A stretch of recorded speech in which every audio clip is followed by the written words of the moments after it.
I honestly don't think I even want to tell you. Well, I don't want to tell microphones. I mean, I was going to say... I'm going to have the next great TikTok of 2021. 2022. 2022 it is. First great TikTok. The first great, but like the next massive TikTok page will be mine. Okay.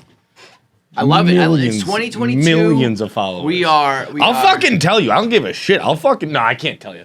Well, why don't you do it before we put this out? Tell me now. I need a lot of editing.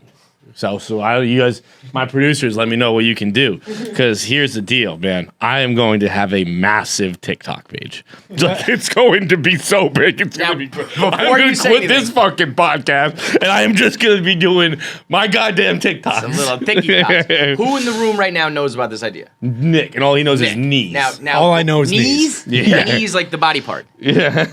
Knees? Yeah. Like your knees, your kneecaps.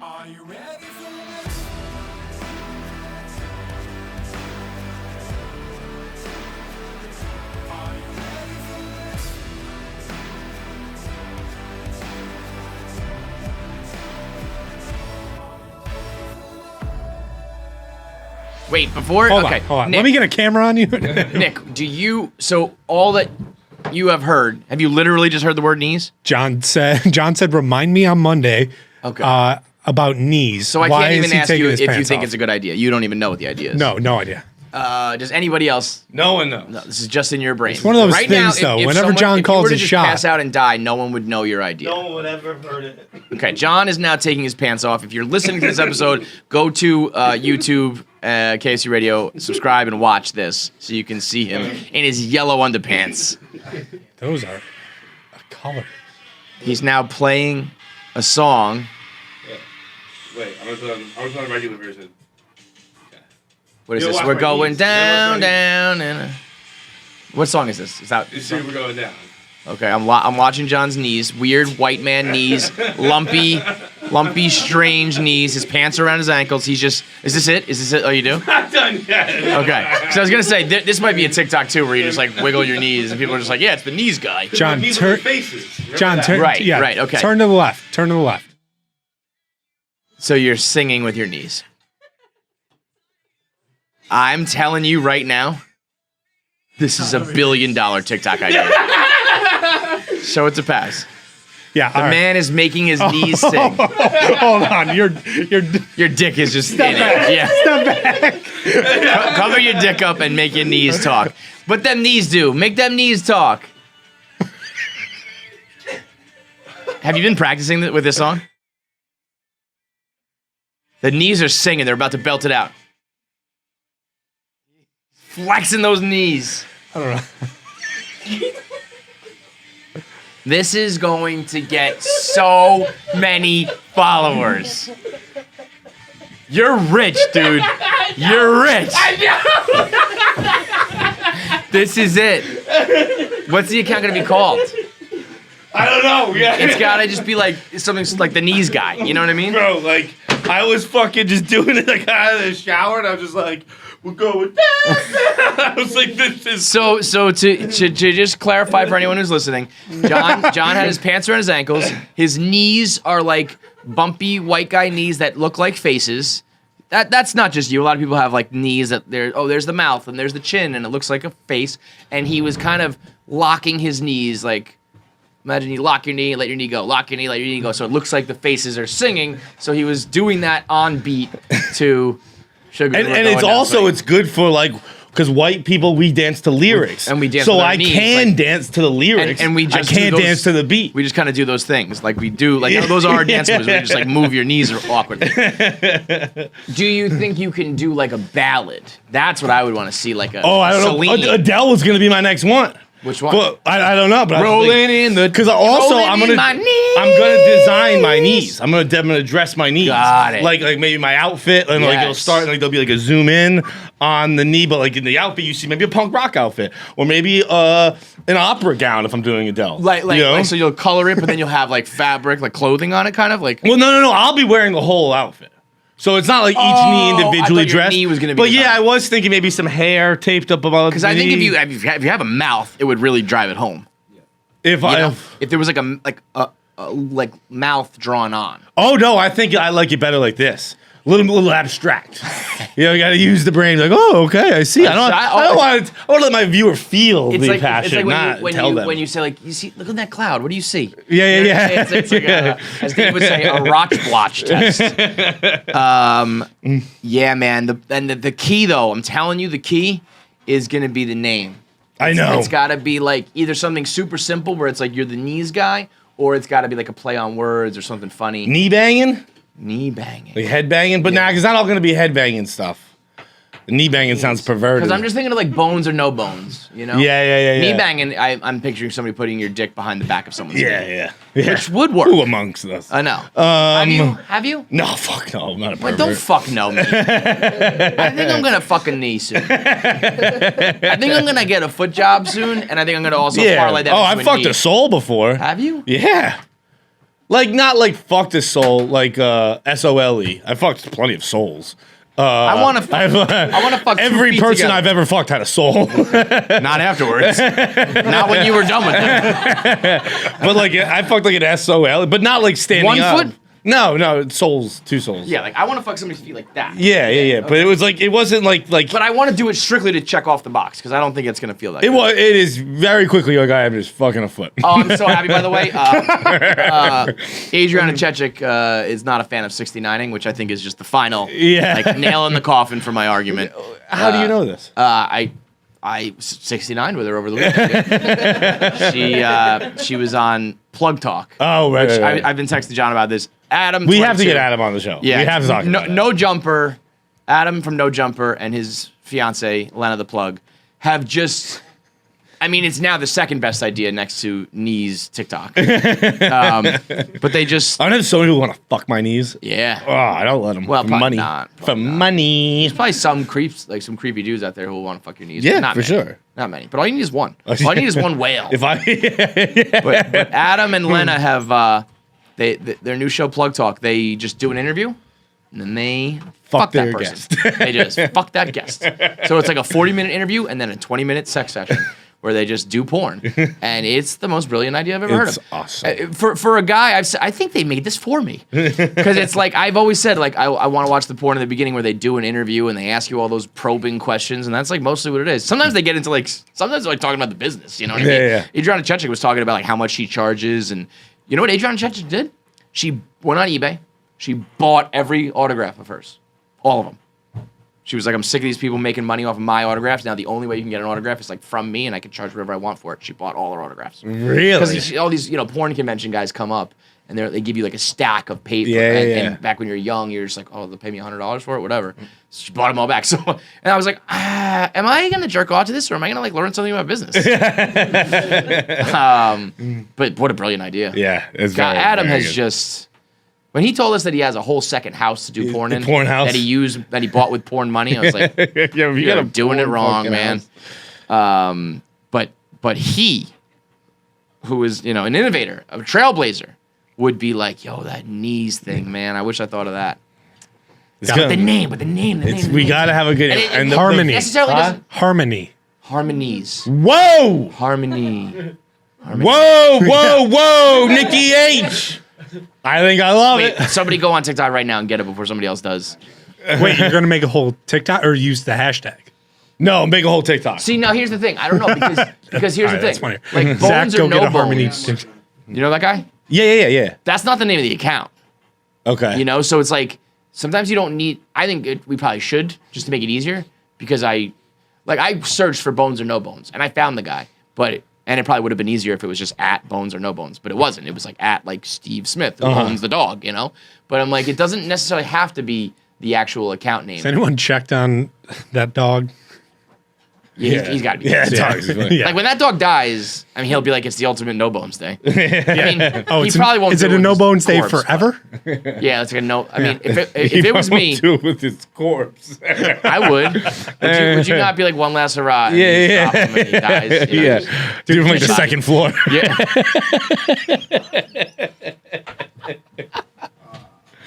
Coming in hot. Starting the new year, coming in hot. Harmonies is taken by like a big account. By KNEES. How about Harmony? Just KNEE.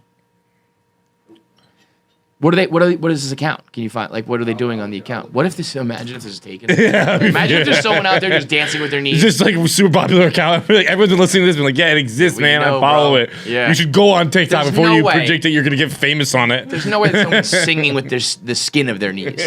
Like, they could be, like, on their knees or singing or something, but they're not, like, doing what you're doing with the face of the knees. Right? Nope. This girl started this account 5 days ago. Oh, this goddamn bitch. I'll be honest, I think I had this idea 5 days ago. But it's nothing, right? All right, we gotta bully that girl out of it. Yeah. All right, so cyberbully this girl. Yeah. But you could just be like at Feitelberg and he does the knees thing. Yeah, that's probably safer because once it goes super viral and everyone follows it and everyone loves it, it would be like famous. It would be like, and then like one day I'm just like, hey, listen to my podcast. You like the word cunt? Fuck you. it's just been this really wholesome knee singing. It's like, hey, would you fuck Vin Diesel's pussy? like, yeah, this isn't the content we like. Like, we want wholesome knee dancing. We like the knee. We like you for knee dancing, dude. Speaking of Vin Diesel, fucking Vin Diesel with a pussy, we have an interview with Eagle Witt coming out in this episode 8, who's a new up-and-coming comic on the New York scene, and we talk about Stone Cold. I'm going to let this one marinate so you can have this in the back of your head by the time the interview airs. Would you fuck Stone Cold with a pussy or Beyonce with a dick? That, later on Kevin Clancy Show. That's what we call a tease in the biz. But the knee dancing, I think it could be on your account. You're just John Feitelberg, the knee dancer. And we can always do hashtag harmonies. Other people can do it too. They can duet with you. Yeah. Maybe they could duet with like a different body part. You're doing the knees, they're doing their elbows. You got to do Bohemian Rhapsody, but only one part, and allow 4 other people. Well, I guess 2 other harmony. people. Yeah. 2 sets of knees. Yeah. But I don't really. So here's my thing, and I've been thinking about this. I'm glad we're kind of workshopping this here. Like I can't just have like. One knee is one person. Yeah, you're not good enough for that. I'm not good enough for that. But and like, it's just also not as interesting. Why don't you try? Like, it's more fun if it's like, I can't take my bro. If you strive for greatness and you can have one knee doing like lead vocals and one knee doing backup or something like that, come on, bro. But what about when there's 4 people in the band? Like, Fall Out Boy's got 4 people in the band. They're not all singing. No, you're right, but like in the chorus they are. In the chorus they're all going. That's fine. That's why in the chorus I kind of start you going. can just do your knees, right, yeah. right. But if you do a song where there's like a baby, it's cold outside, and the other one's like, I really gotta go. Yeah. I'm gonna rape you. Like, one knee talking to the other. I could probably do that one. And I could honestly, do that this can one. spiral into like My right. I will say this. Before people even get on me about it. My right knee's better. My right knee's the front man for sure. That's a thing. That's for sure a thing. Yeah. My dad has his hips when he dances, like one hip moves and one hip doesn't. And being the gentleman from the era that he is, he calls it his white hip and his black hip. It's like, this is my white hip, and it just sticks. And his black hip, he like throws it around. Dad's throwing ass. Throw that ass in a circle, Dad. I think you can even. This can get. I want to see. I want to see you do like. I want to see you dress your knee up like Abraham Lincoln and do a fucking score and 7 years ago. And it's your knee with a top hat. We can, and we'll move on just shortly. I know people are like, I get it, John. You have one good idea in your life, but this is a good one. And I think it will be good because we'll get interaction where people can request like. Do this, do that. What songs would you like to perform? Hold on, because you could then, you don't even only have to do songs. You could do the famous sounds on TikTok. Yes. That way you're doing trends, but in your own way. Everything is just instead of your face and your mouth and singing and shit, you're just doing with your knees. Zach's like jacked up over here. Yeah. Yes. Hell yeah. This is it. You know what? This is disgusting. Because this is what we've been reduced to. No, and I'm not saying like this is like, and not that we were ever like Pulitzer Award winners, right? But there was a time where we would see a topic and a headline and read an article and we would come up with a take and we would opine. Yeah. We would write. I would have structure. I'd use paragraphs even. And then even when we started doing podcasts, it was like, let's do a segment and we got to have an interview and we got to do a discussion. And now it's just further reduced to a pile of rubble where we just sing with our knees. But folks. here's how I'm changing the and game. we're excited about it. Here's how I'm changing the game. Because, and this is how far my fantasy has gone. This is how sure I am. That you're going to become huge? Yeah. When I'm on Kimmel talking about this. Naturally. How many followers do you have at this point? Like 100 million? 23. 23 million, I think it's on Kimmel. Okay. And I was like, look, I'm wearing pants because you don't give it away for free, right? So I'm wearing pants on set. There's gonna be there's gonna be knee fetish people, no doubt. Yep. And I hold a fire. I hold a flashlight to the TikTok society. And I go, look, Jimmy, let's not pretend I'm doing anything special or talented here. Right. Let's talk about other stuff. And Jimmy's like, whoa, what? You're more than just your knees? Yeah, he's so accepting of what he is in society. Right. He realizes he's a worthless piece of shit. This is crazy. There's self-awareness in the TikTok world now. This becomes a commentary on society. Yeah, but look, Jimmy, I know. Like, let's not. When Jimmy's like, how'd you get this idea? I'm like, I don't know, Jimmy. I was fucking being dumb. That's what it is. Yeah. Even the text to Nick was, I have the dumbest idea ever. Yeah. And then let's just call it what it is, Jimmy. Dumb stuff. And Jimmy's like, why don't you zip your pants off so everyone can see your knees? Yeah. I'm like, I'm not doing that for free, Jimmy. Not anymore. I need you to wear like shorts with like knee pads. You always got to have them covered. You know what I mean? Like a hand model who like always has their gloves on. Like I would love like someone like, did you catch a glimpse of his? Like you're never nude. Like you're in the shower, you got knee pads on. No one's ever seen his knees unless he's performing. I'm gonna stop exercising just in case I tear my ACL. Career's over. You gotta get your knees insured. I get tear my ACL and I ruin my TikTok career. You gotta get. Remember the legend about like how J-Lo's ass is insured for like $1 billion. You gotta get your knees insured for like I don't know a couple $100,000. The knees, the harmonies, knee. We are the knights who go knee. Knights who say wait, hold on. If harmony's taken, do symphony. Symphonies. I like harmonies way better. You could also do like the band was Fifth Harmony, so you could add something to harmony. You could just make something harmony, and then it doesn't matter. John's harmony, like whatever, TikTok harmony. We'll flesh that out. No, nobody steal any of these. Accounts. This one. Yeah, everyone just get every account right now. Yeah. We have about 12 hours to get all the accounts. Brilliant. Otherwise, we're just gone. We're just fucked. It's brilliant. I had. Wait, hang on. We got a lot. We got Eagle Wit on the show, like I said. We also got Joe DeRosa on the show. You know him from the Chrissy D, Sal Vulcano camp. How about that Impractical Joker guy quitting? That made waves. No, that was, dude. I was on Let's Camera podcast last night. I think I'm just on that show now. They asked me to do the podcast every week. I think I've done that podcast 5 of the last 6 weeks. John, I didn't know you did it once. Let us know. We'll promote your new podcast. New project over here. I'm on Let's Care Barstool now.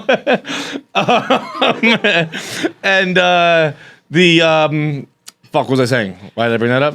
Joe DeRosa. Oh yeah. They're all big. They were all like Tommy Smokes was like, this ruined my year. People were shedding tears over it. That's wild. I don't know what the business side of it is. I'm sure that dude owns his chunk of the show, and that's that. I'm sure it'll still cash checks or whatever. But that's a lot to walk away from. I told this Probably story. one of the best gigs ever, legitimately. Yeah. Like those guys. Was it 4 of them? Yep. 4 guys, now 3. Hanging out, doing their thing, just fucking around with people, making millions. Yeah, it was. They said it's like $millions. I have not seen much. I will tell a story that I told on my other podcast last night. But they were saying it's like Ken Jack was saying it's like almost like it was like podcasting before podcasting. It was like because it is just friends just hanging around, right? And being. And I don't know if it was technically before podcasting, but the point. Yeah. But it was the reason for one of the most pointed criticisms I've ever received. Oh, wow. My ex-girlfriend from back in the day, she was a Barstool Sports employee. Oh, gosh. She was obsessed with Impractical Jokers, and would watch it all the time. And one day I just had enough. Yeah, it didn't really do it for me. And I know I wanted to tell a story to Sal Vulcano one day because I know he's going to come on at some point. Yeah. And I was like, I just can't. We've been watching Impractical Jokers for 6 hours. And I haven't really been paying attention. But I'm so sick of it. We can't. You got to stop watching Impractical Jokers. And she very casually, very calmly looked at me and said, everyone at Barstool's like this. You just don't like people who are funnier than you and more successful than you. And I was like, oh my God. Okay, I'm going to leave now because you're right. Because you're 100% right. That is the issue here. It's that they are funnier and they are more successful. And it eats me up inside that you like them more because funny's supposed to be my thing. And for some reason, this other man's making you laugh. But that's what I do. That's what I bring to the table. And it fucking gets me in my own head. And now you've made it clear to me that is what's happening. Is that they are fluffing you. And I'm just a stud horse.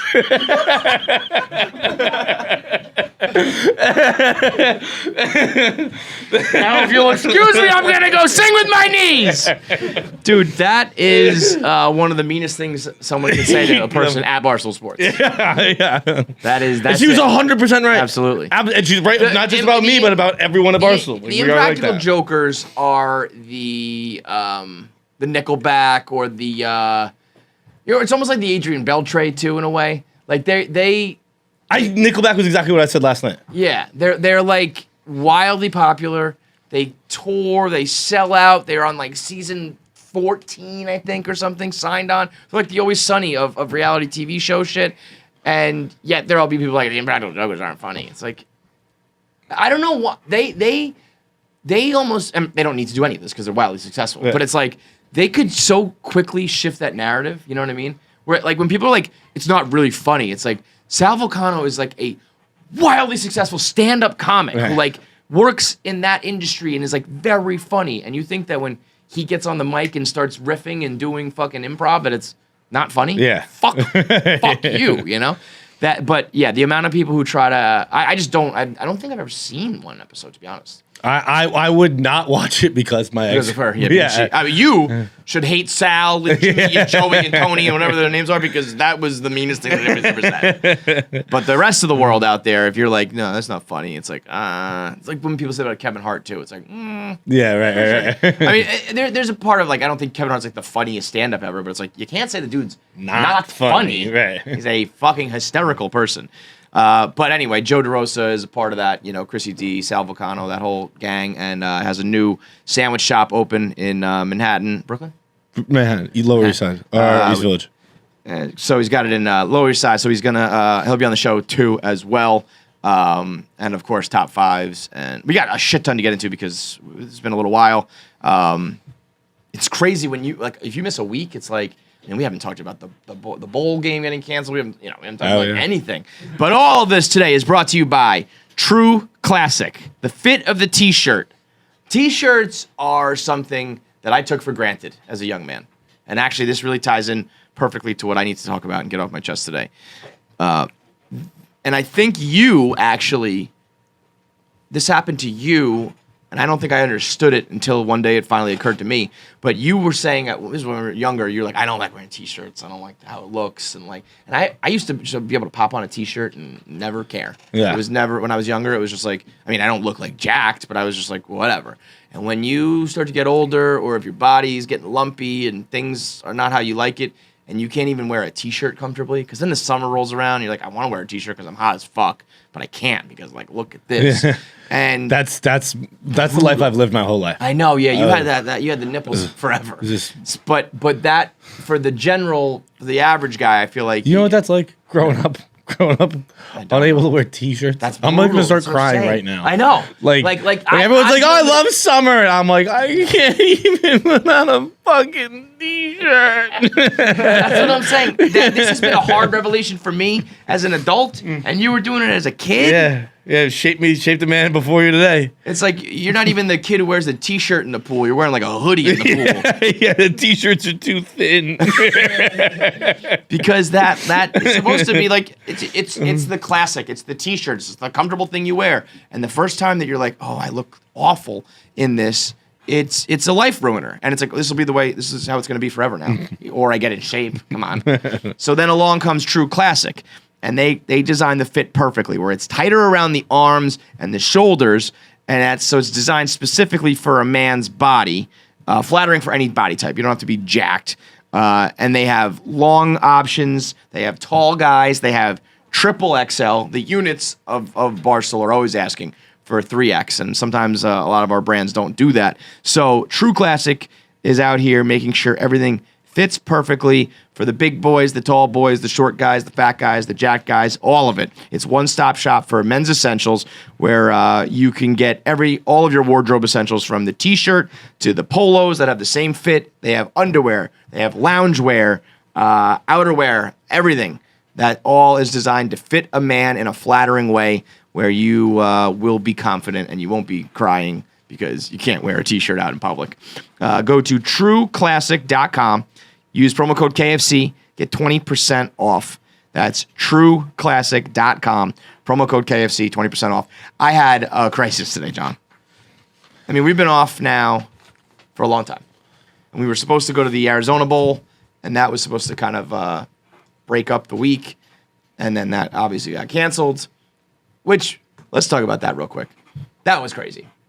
And I think a lot of people, I was running my mouth a lot on Twitter, and I think a lot of people were misconstruing what I was saying. They were calling me hypocritical because they were like, oh, what, now you're like super worried about the coronavirus, and I was like, it's not about me, it's about them. The people who are talking shit about our bowl game getting canceled, they are the type of people who were clutching their pearls over COVID.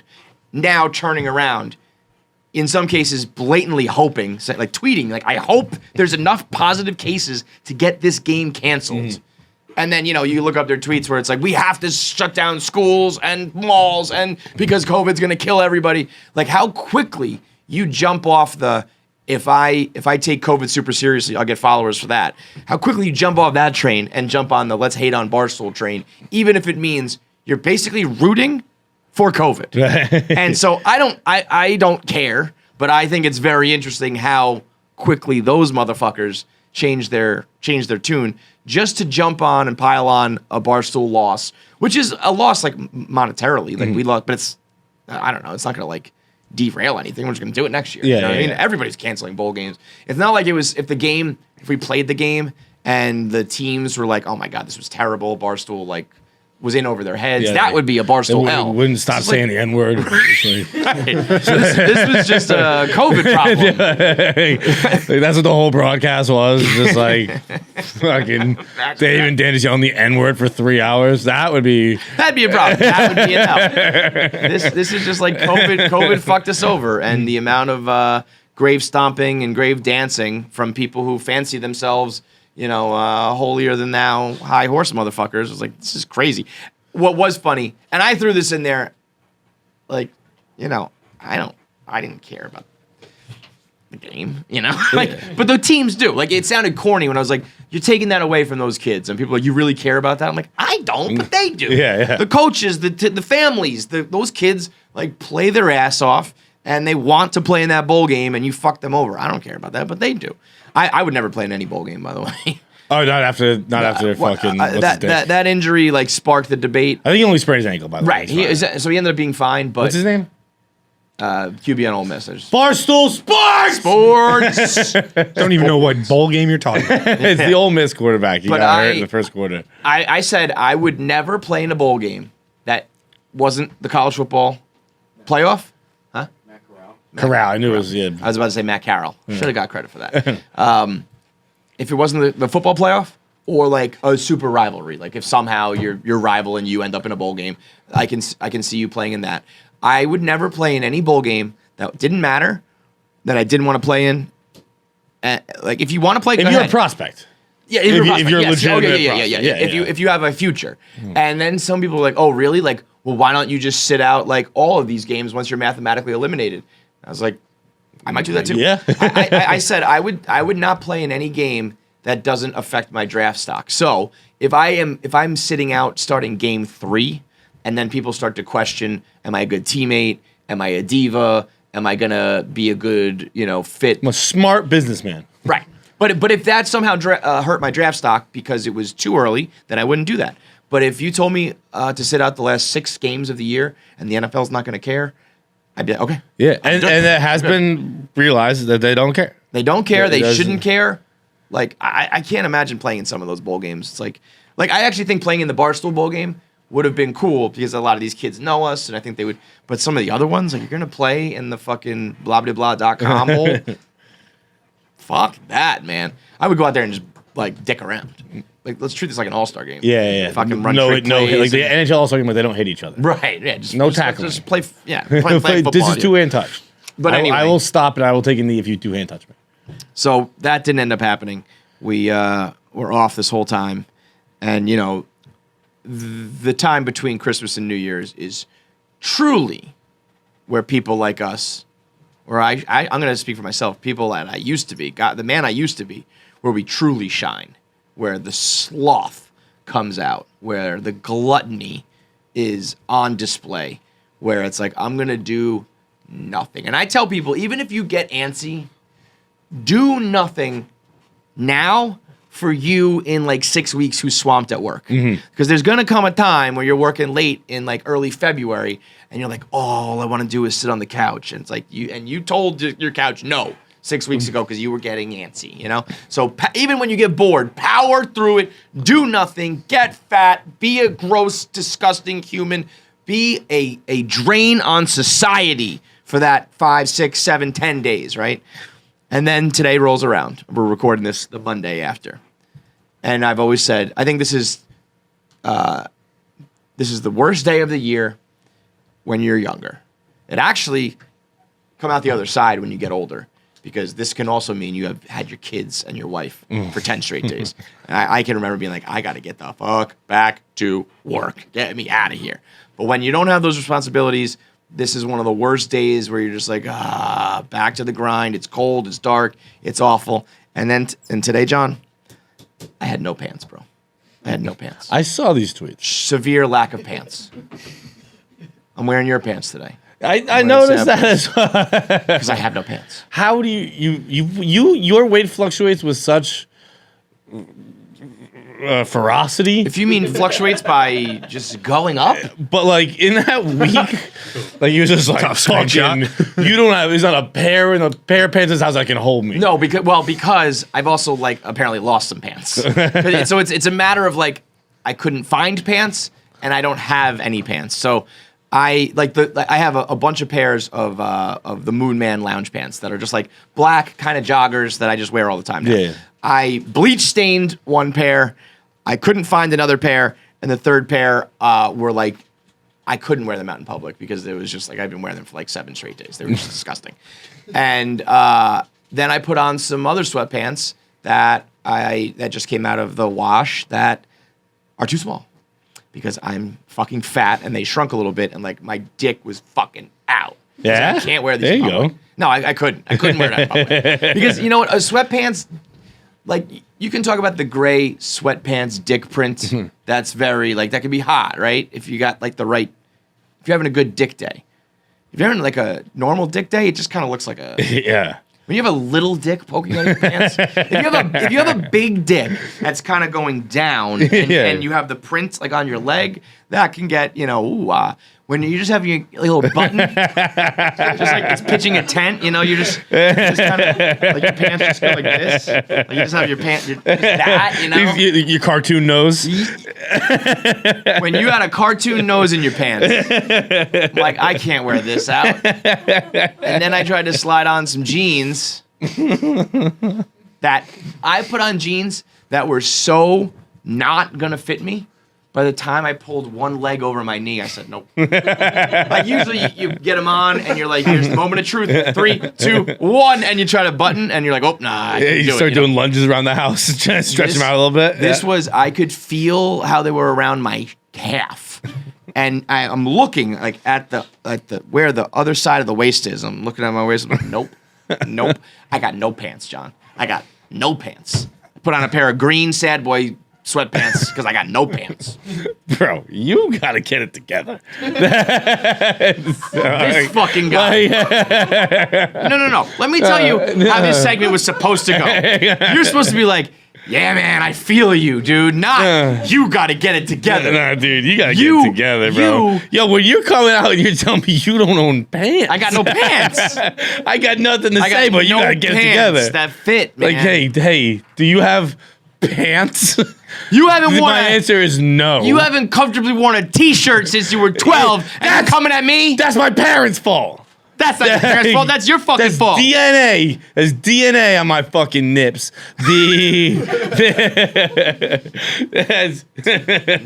my nips. Yeah. You want to finish on my chest? That is what I was thinking. I will be honest. I know. I was too.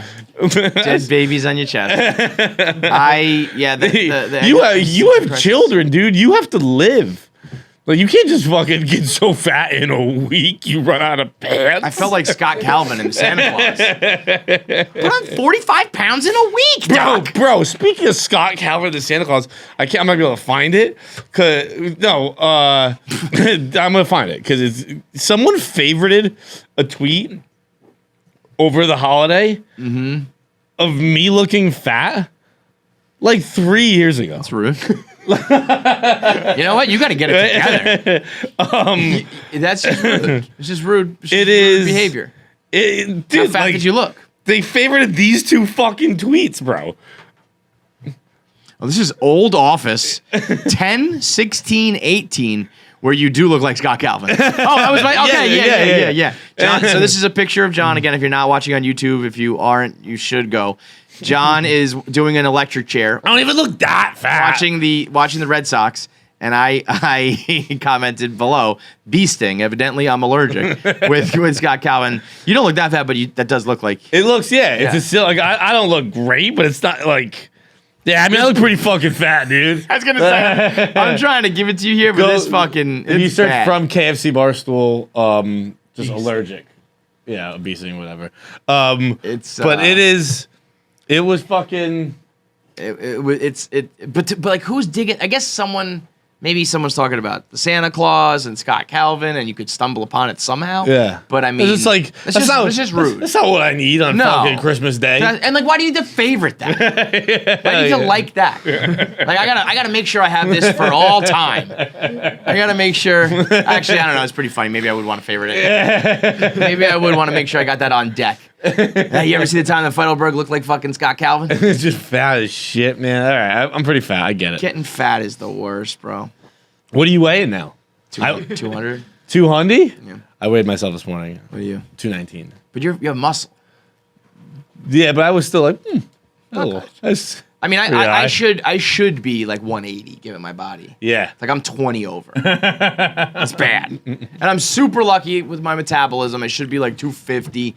And I don't look great at all. I'm starting to look fat. You look no. We've done this before. I'm gonna do it again. You look completely normal. Normal, yeah. Dude, we. God, don't you wish? Well, don't you wish that they had like body dysmorphia goggles or something? Yeah. Where like you could see. You could get rid of your body dysmorphia, or I could see what you. If I could put on, I think that's just eyes. But like, I want to be able to look at John and see what John sees when he looks at himself. Ah, yeah. So you would understand where I'm coming from, right? Yeah. So when you're like, dude, you look completely normal, I want to be like, but this is what it looks like to me, and then you'd be like, oh, yeah, I get it because that looks terrible. And then the world, or is body? I think we've talked about this before. Is body dysmorphia just a ruse? Is body dysmorphia just something ugly people invented to get through the day? To assure themselves, I don't actually look like this. There's a disorder called body dysmorphia. Everyone else who looks at me thinks I look normal. You portray yourself as uglier. No, you're just ugly and fat. No, because I think I've done that before where I've been like in really good shape and I've been like, we talk about this too, where it's like, I get how anorexia happens because you still never look good enough. It's almost like when I've been like bigger, like lifting weights and stuff. And I'm like, I'm so skinny. I gotta get bigger. People are like, you look huge. I'm like, no. I gotta get bigger. Yeah. Well, let me ask you a question.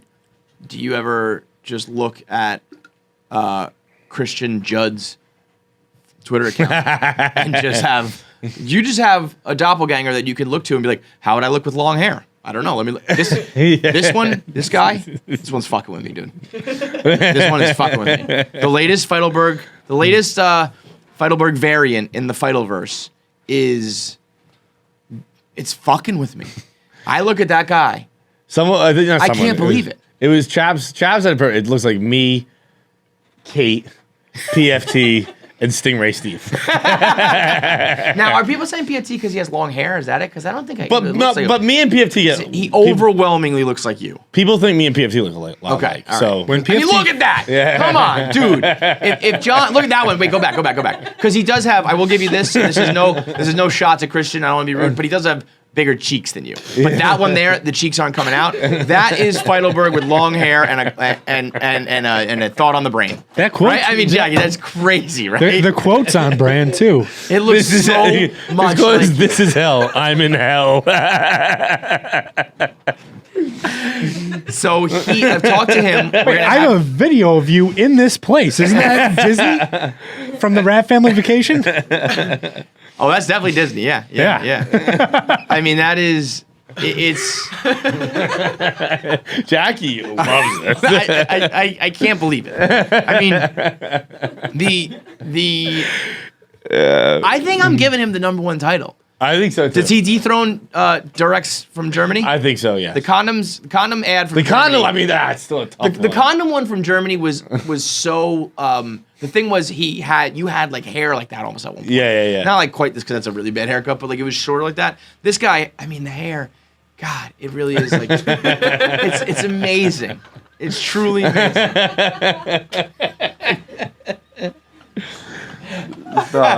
When I saw this, when I see these, when the doppelgangers come across my timeline, I get excited. I like shout out. I'm like, yes, another one.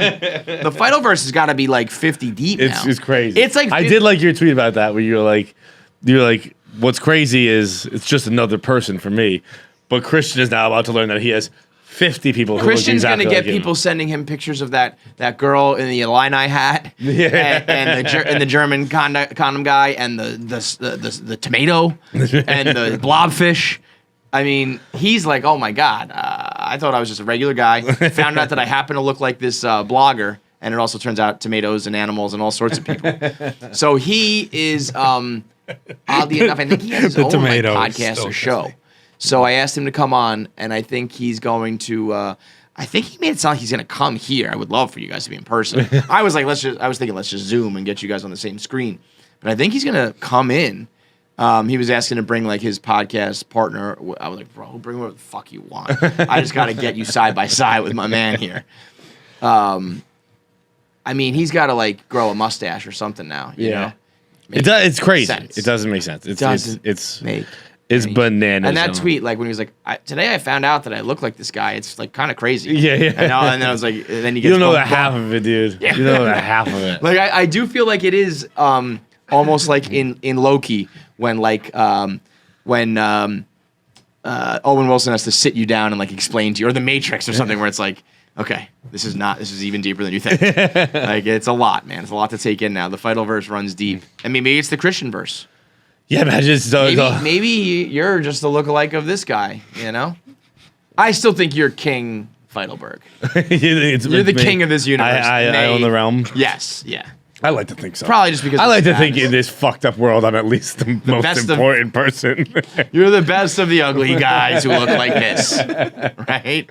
Or maybe the tomato is king and everyone else from there on out. But yeah, no, you are King Feitelberg of the Feitelverse. So anyway, I got no pants, but what do you got? You want to do a little notebook? Johnny Notebook? Yeah. The first Johnny Notebook of 2022. These are still 2021 thoughts, though, right? Unless these are brand new ones. A little bit of both. So these are the last godforsaken thoughts to come out of that godforsaken brain of 2021 and the first of 2022. Yeah. I had a dream I committed suicide the other night. Let me just interrupt you real quick. Jackie has quit on us. I'm done. She's done. Talking to the mic. You guys are. We broke her. I thought that I could fix you. I wanted to change you. or I'm done for 2022. She gave up Jackie on. joins a long line of women. Remember? Jackie, I'll get you their numbers. You can They have a group. that same ex that was talking about in Impractical Jokers. Do you remember when Ellie Schnitt came through here? Mm-hmm. Oh my God, we broke that girl real quick. That was light work. The amount of women, professionally or otherwise, who have said they're going to change us. I said I can't believe she quit. I can't believe she quit already. I thought she was doing okay. Do you feel like I was making a difference? I thought she was making headway. I do. I think you're making the jar. headway. Listen, the jar alone. The existence of the jar. you guys dramatically increased your usage of suicide. Okay, that might be true because the jar is so much fun.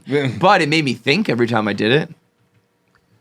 That's something. It made me stop. I still give up. Think. I still give up. she's like, don't worry, I'm still not working anymore. Still packing it in. There is no changing us, that's for certain. No. You can strive to, but like you'll never change us, but like you can maybe get us to think about changing. But I would quit that job too. It's like there's no point in getting people to think about changing. Yeah. Like, what are you training a dinosaur? Like it's not gonna happen. Right. Crazy. You're Right. fighting a losing battle. Like if you got to us when we were like 27 and 25 or whatever, maybe there's a shot. But right now, old dog, new tricks. Not happening. I'll enforce the jar, but that's it. Yeah, the jar. We're on our third jar. I guess I probably owe that one a couple bucks. Yeah, that was. Well, your dream, your sleeping self certainly does. Yeah. So what happened in your dream? You just fucking. So I fucking did. This is kind of good stuff. I have a feeling it's not gonna be. We're doing a 20 spot. I just got 20s on me. That's all right. All right, Sinatra. Big Bill Feitelverse. So here's what happened in my Give me dream. more. It is make it 2. I killed myself. I never actually died, so I guess that I didn't kill myself. But here's the good stuff. So, and I think I've reinvented suicide a little bit here. So I afterwards, I thought about it more. Here's what happened in the dream. I put a bag over my head, and I put duct tape around my throat, but I opened it like in Four Brothers. Yeah. When they're like, no one ever goes for the bag. I'd seen that movie, so I knew how to get out of that one. So what I did... What are you talking about? Everybody always pokes a hole in it. No? No, that's what they say in Four Brothers. They go, no one ever goes with a bag. I remember as a kid being like, remember that in case anyone ever tries to strangle you in Detroit. And shout out to Tyrese and Mark Wahlberg and the other two. And so then I was like, I'm not going down that easy. So I got a pillow, right? And I duct taped it to my face really quick, and I did it tight and a lot of duct tape real quick, and then you like no second guesses, like you can't get it off. Too late, yeah. You just die. Yeah. So then when I got conscious, I thought of fucking something funny, where so when you're gonna kill yourself that way, you have to Talking about pillow suicide. Here. the pillow with the duct Pillow tape. asphyxiation. Yeah. Okay. So you gotta make sure you empty the room out. Because you can't find a sharp object or something Sure. like that. So I was thinking, how fucking funny would it be if I killed myself in an empty room, right? But like I was completely naked, and I put in like a butt plug, and I had like a leash on or something like that. So when someone finds me, they're just like, what happened here? The fuck happened? Yeah. Because that's how you live in infamy. Yeah. Where you're like found this man in like we don't know if he killed himself. We found him alone in like an 8x12 room with a pillow on his head and a butt plug in his ass. Like I create a murder mystery is my last thing. He's so fucking sick, dude. They're like I think he might have been doing a sex thing, or like I don't fucking know. And there's no other footprints. There's no fingerprints. There's no sign of anybody. It's just you with a pillow all wrapped around your head. Pillow, bejeweled butt plug. We won't go the leash because the leash is a little too over the top. That it was a sex thing. I could have just been walking around with a butt plug that day. You never know. Are you doing the little bejeweled butt plug, or are we gonna do like a raccoon tail? Bejeweled. Okay. Bejeweled. Yeah, raccoon tail's a little much.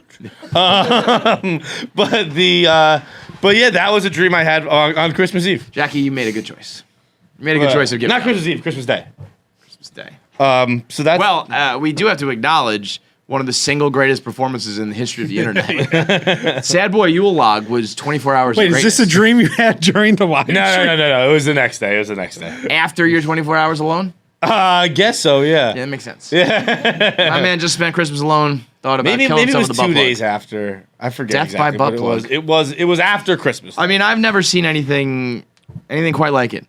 The 24 hours was supposed to be like, you were like, I mean, yeah, listen, there's going to be a lot of time where I'm just going to be texting or sitting there watching TV. And there was like none of that. It was like none of that. It was like 18. How many hours do you think you slept? 8 hours? I got a full 8 in. Yeah. So there was fucking I think I slept from like 1 to 9. 16 hours. 16 hours of performing.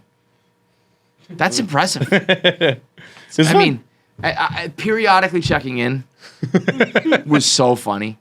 Like when you were doing the baby Jesus. That's what you were doing, right? When you were naked? I was telling the story of Jesus. Yeah. The baby Jesus, when you compare some of like the highlights and lowlights, like the baby Jesus, the light mummy was electric, literally. And then when you dressed yourself up for dinner, like it's crazy. Like a red velvet jacket, like eating a nice dinner. I didn't even think that one was weird. No, like that's normal, but compared to the rest, like you ran the gamut, bro. You went from fucking every different side of it. What was the weirdest part for you, baby Jesus? You're naked? No, that was fun.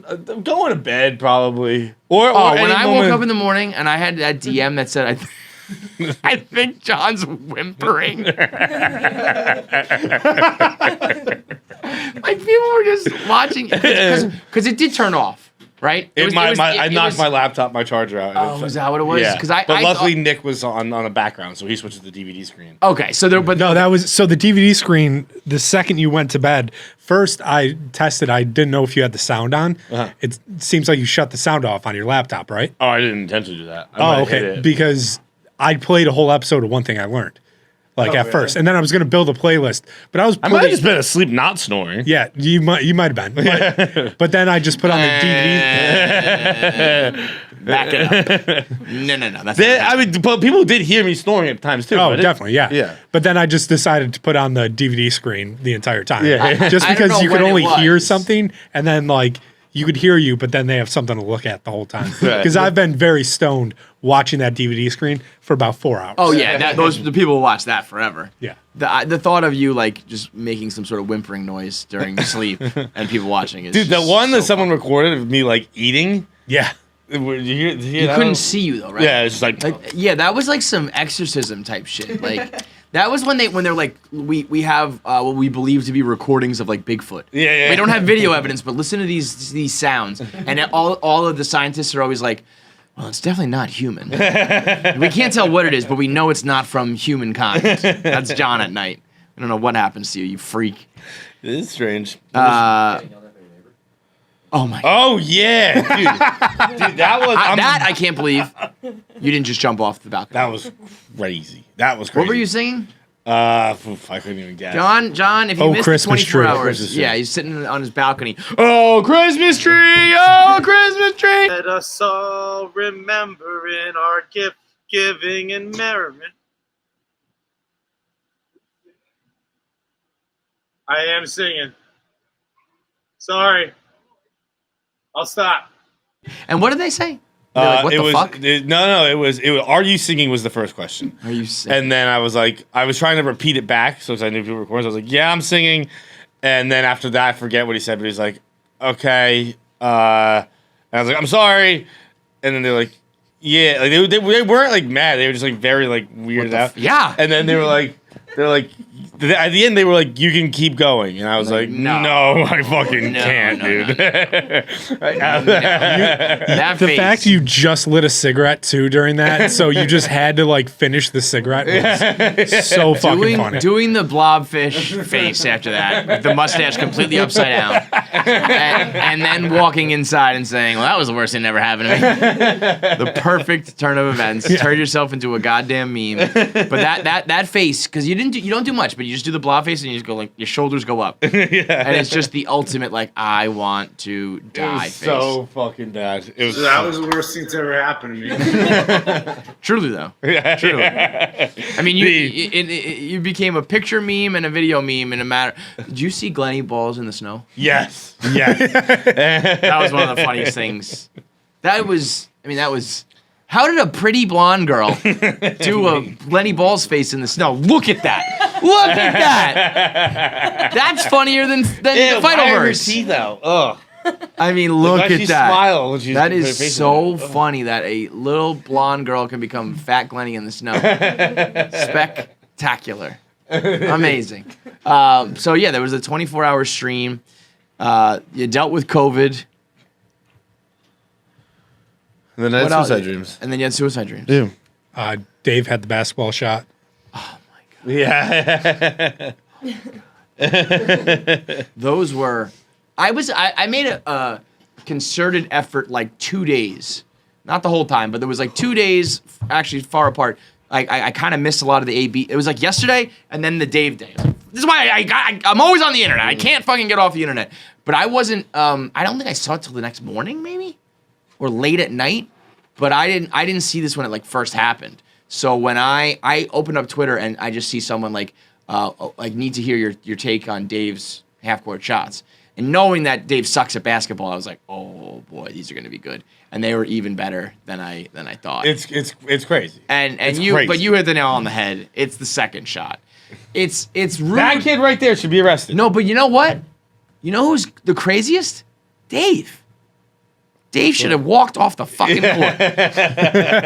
when they were like, it's Dave Portnoy, and he puts his hands up, he should have just been like fucking, a president, like, good night, America, and just gone back to his fucking seat on the bench. Yeah, but once you you're right, because he does kind of go back into that realm of like, okay, I'm available for a ball. But that kid should have just eaten that. Absolutely. Or like they're throwing it to him and he, whoops. Yeah. Whoops, I dropped the ball. Ball. Because he had like 5 seconds left. That was like a buzzer beater. And it's not like you're giving it to like a mom of 5 who needs to hit this shot for $10,000 to like get out of poverty. It's Dave. Just let it fucking go, man. Yeah. I mean, so bad. That second his one. His body language right away is like, whoa. I'm fucked. Fuck. I just, I didn't think, because like Dave's never played he's not a basketball guy, but like shooting, but everybody can shoot half court shots. Yeah. That's you're supposed to just heave it. You do like a 1-2 and you throw it kind of as you run and jump, and everybody just whacks it off the backboard. You know what I mean? It was jarring. I like gasped when I saw it. Yeah. But it is funny too, and I said this on the Kevin Clancy show. If you know what you're doing, the way me, you, Dan, Dave, like the OGs do, like, you can't embarrass us. Right. Dave posted this video of them playing Tony Scheffler, and it was just like a funny thing right away. Immediately, the joke was like, do we even know if that was Dave? It's just like, you can only get embarrassed on the internet if you let yourself get embarrassed. Mm-hmm. The same way you can only be canceled if you let yourself get canceled. It's like, it just is what you make it. Yeah. You know what I mean? As long as it's, it's not really bad. Mm-hmm. You just missed a couple half-court shots. You know what I mean? But, I mean, boy, that was... For at Barstool, where all we do is make fun of people for not being good. Making fun of people at Barstool, making fun of people for not being good athletes when we're all like older and washed up is crazy. You know what I mean? It's like, nobody's good at anything here.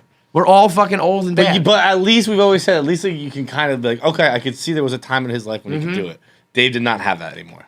Dude, which he himself has said when he I think it was when he retired, when he struck out against Dallas. Yeah, he was like, I'm over the hill. Yeah. Yeah. Yeah, he held on very long, like way longer than most people do, into their 40s, and then it was like sharp decline.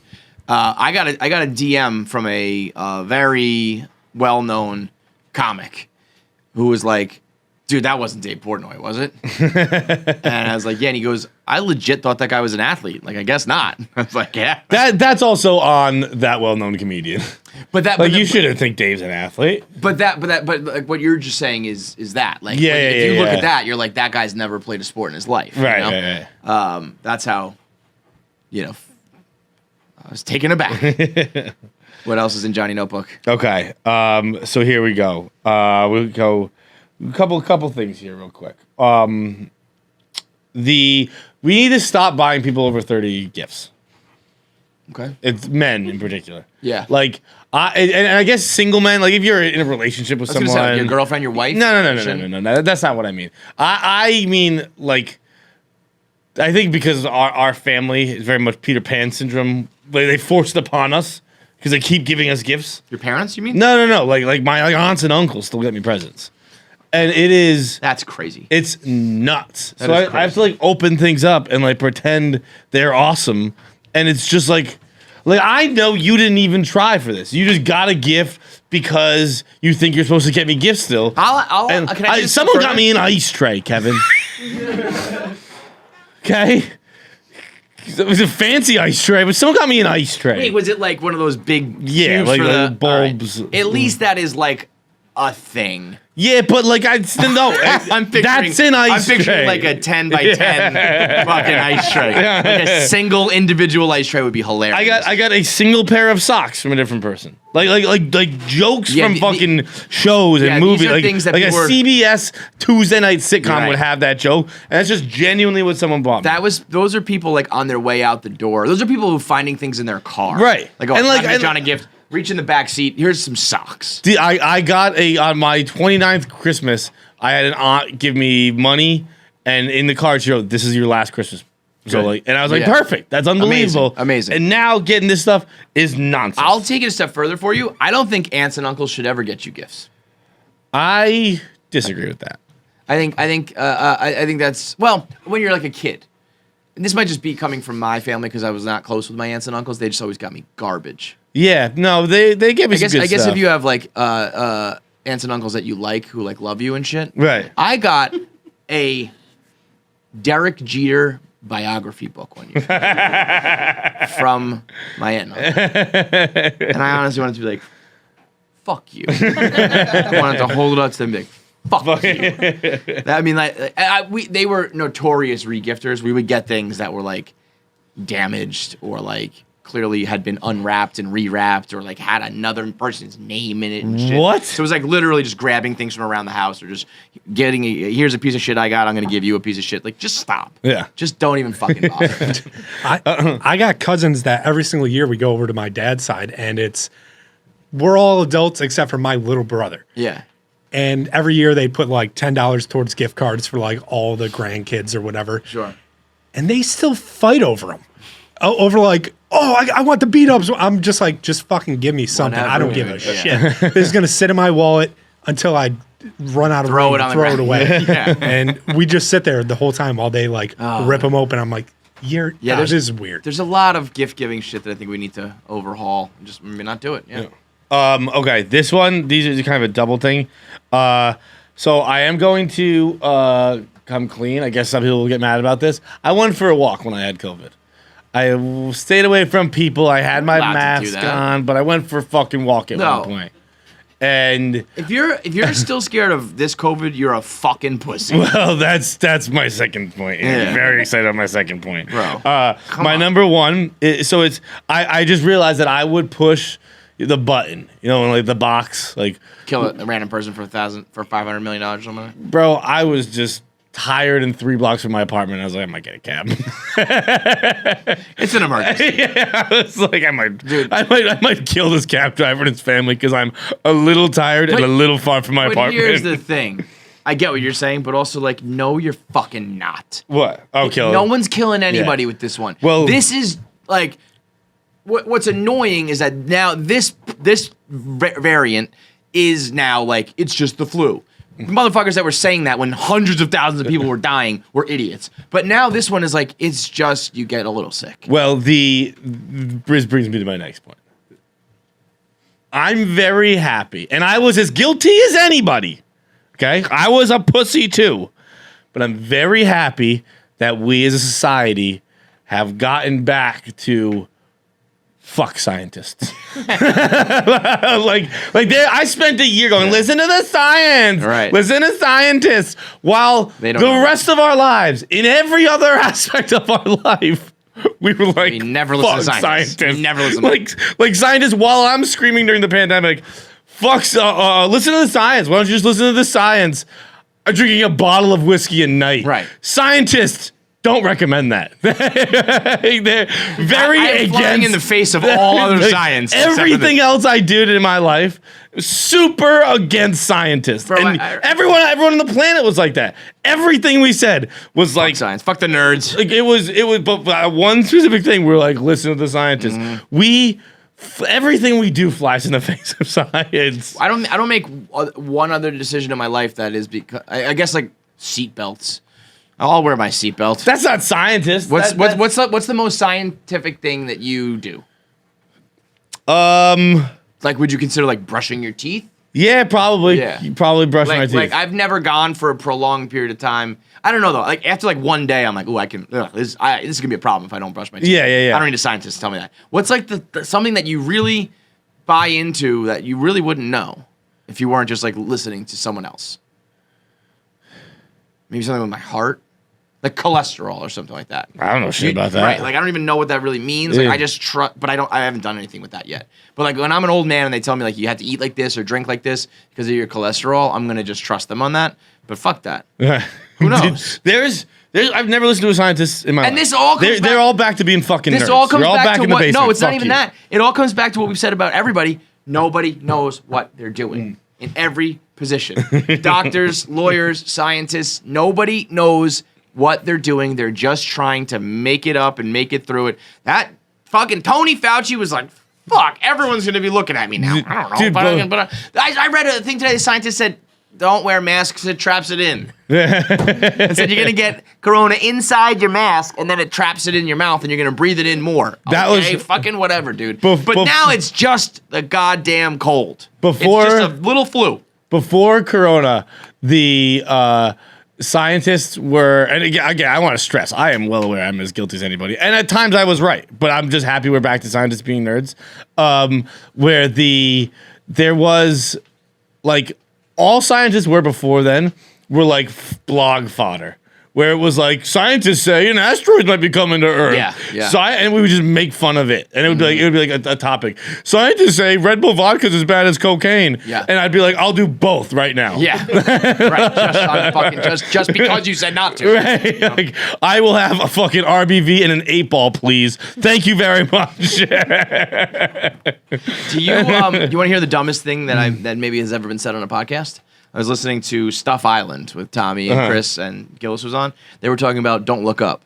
Okay. And our boy Chris, Which I liked. Chris O'Connor said it was a true story. Said Don't Look Up was based on a true story. It's a movie about an asteroid wiping out humanity.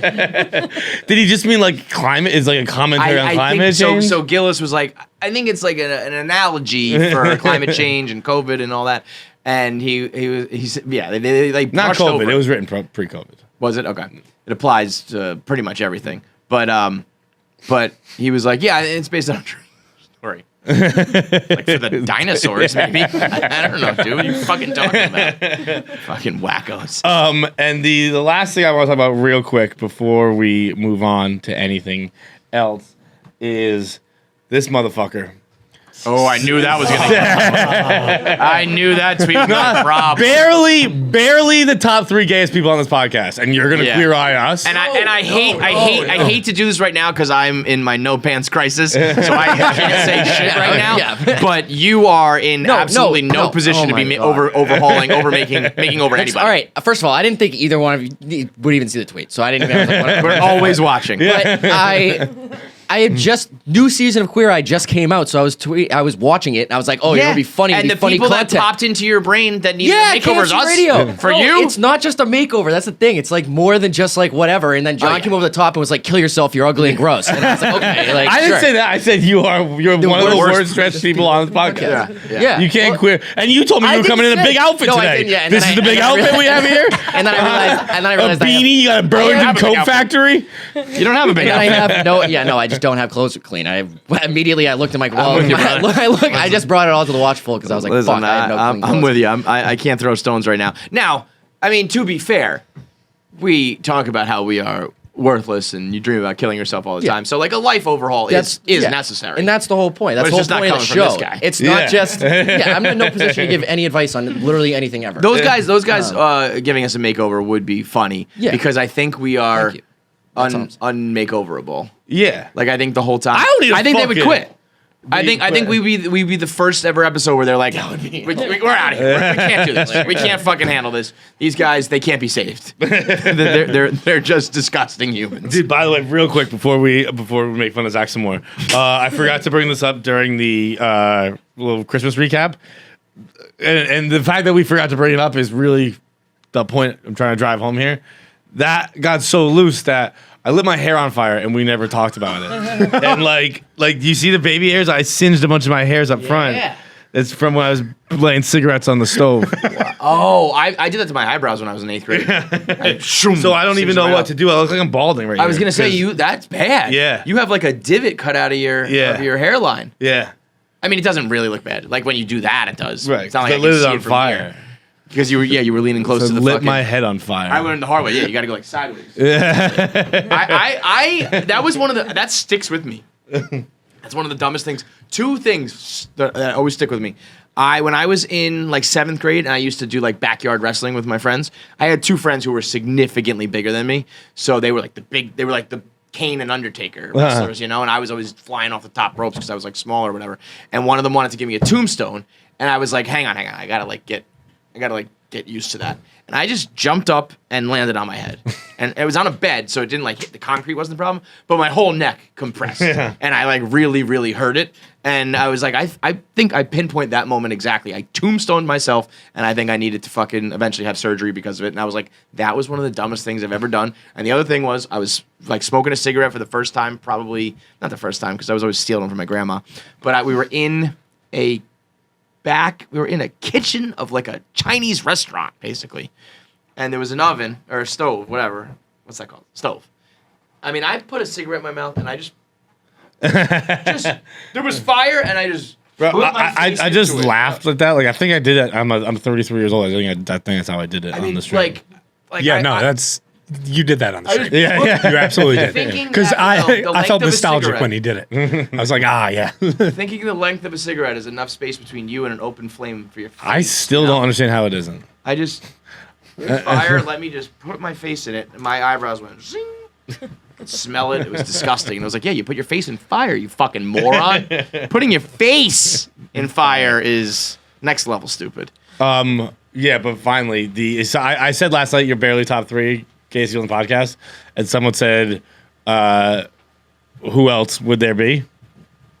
Jackie's a 21-year-old female who went to a state school. States? Ooh, Jackie. You went to you messing around? USC. Oh, yeah. Oh yeah.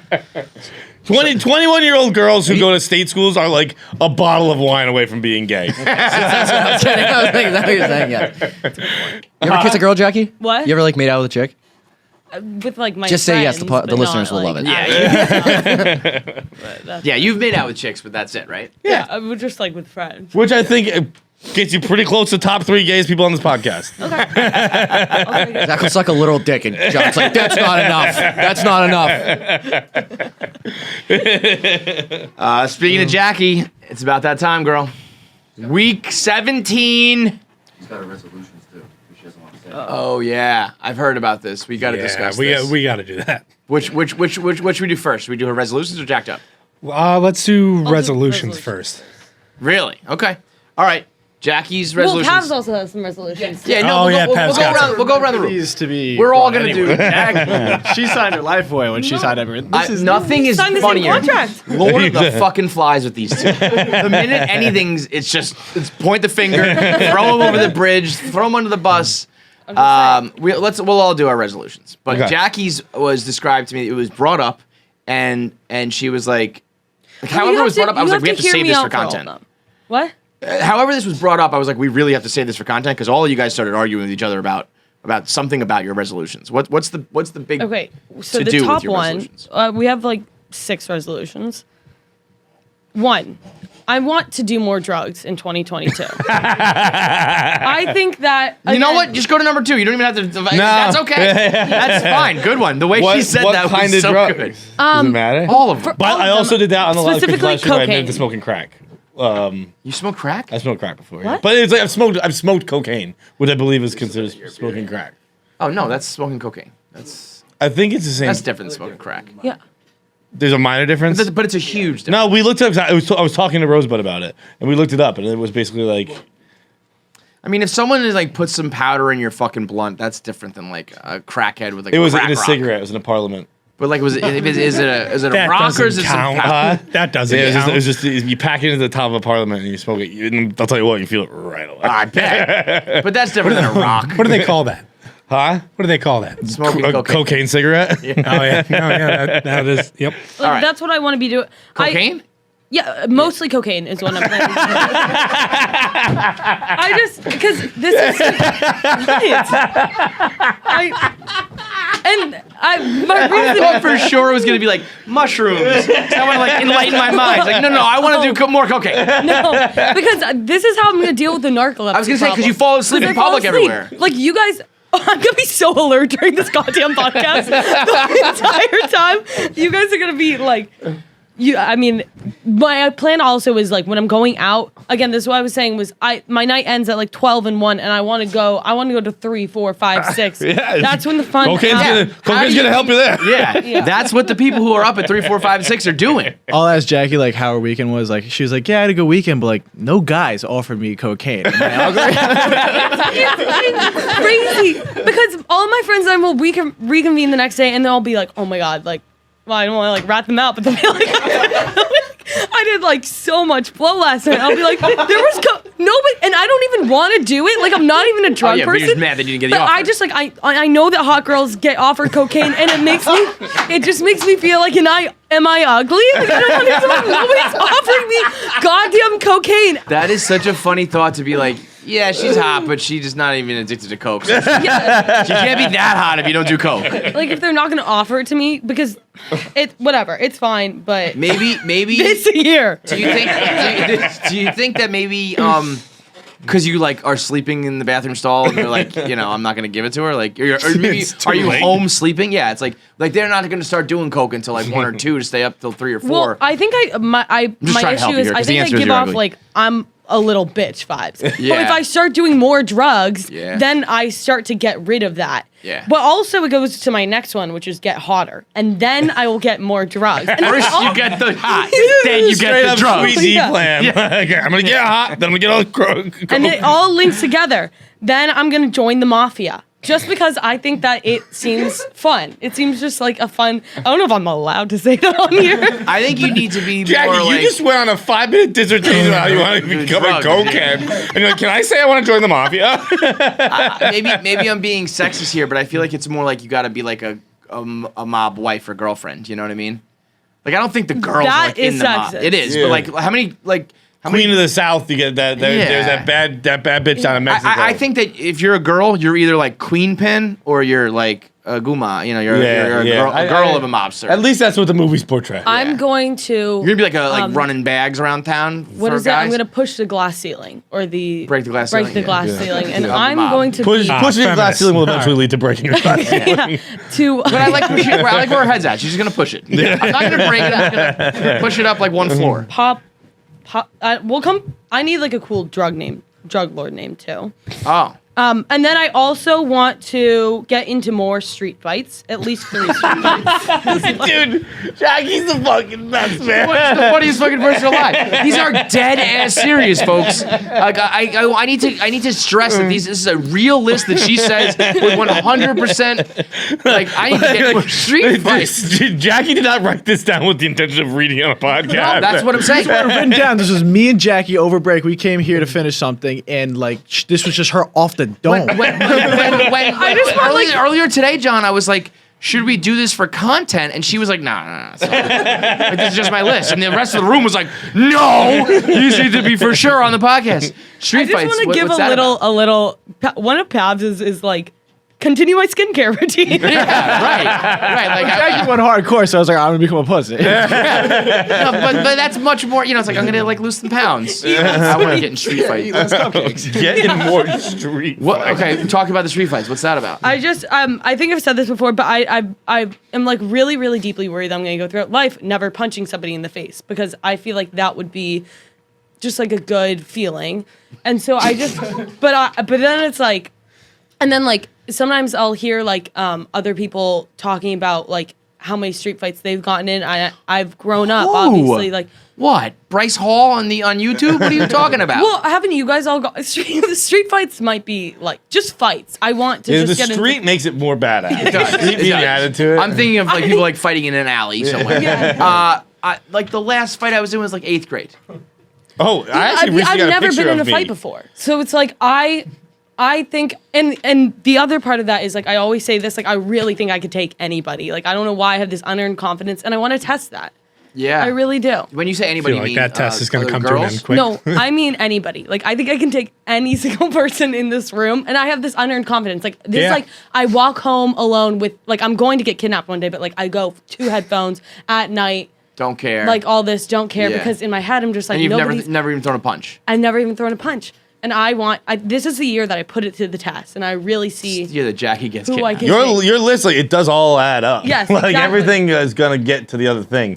Which But my- street fights, my friend recently got his old phone turned back on, and he was showing me a picture I sent to him. And Jackie just covered her mouth. this is the last time I got in a street fight. Oh my god. You look like a UFC fighter. Like a young UFC fighter who like just fought his first match for $12,000. $12,000, yeah, right? $1,200. Street fight, and is that it? Or is there another one? launder money is the other one. Just again, it goes hand in hand with the drugs. I get the drugs. I join the mafia. First you get the money, then and we you get the launder money. motherfucking power. I've been watching Ozarks. Yeah. Oh, there it is. Yeah, that's all There. makes Okay, sense. so it all It adds just up. looks kind of Ruth fun. just really. Yeah, you want to be Ruth. Getting it Ruth looks vibes. Cool. I just want to be like a. Never mind. Thug. Yeah, like, I just want to I want to be as Jackie badass hit that as possible. TH and then too. stopped. She got nervous that was racist. And then I Maybe 'cause I'm also a just want to thug. get a hobby. Which And also Jackie, like you wood just making. you just got 6 no, hobbies. that's what I'm realizing. But if I'm not too preoccupied with the mafia and the money laundering, I think like chess.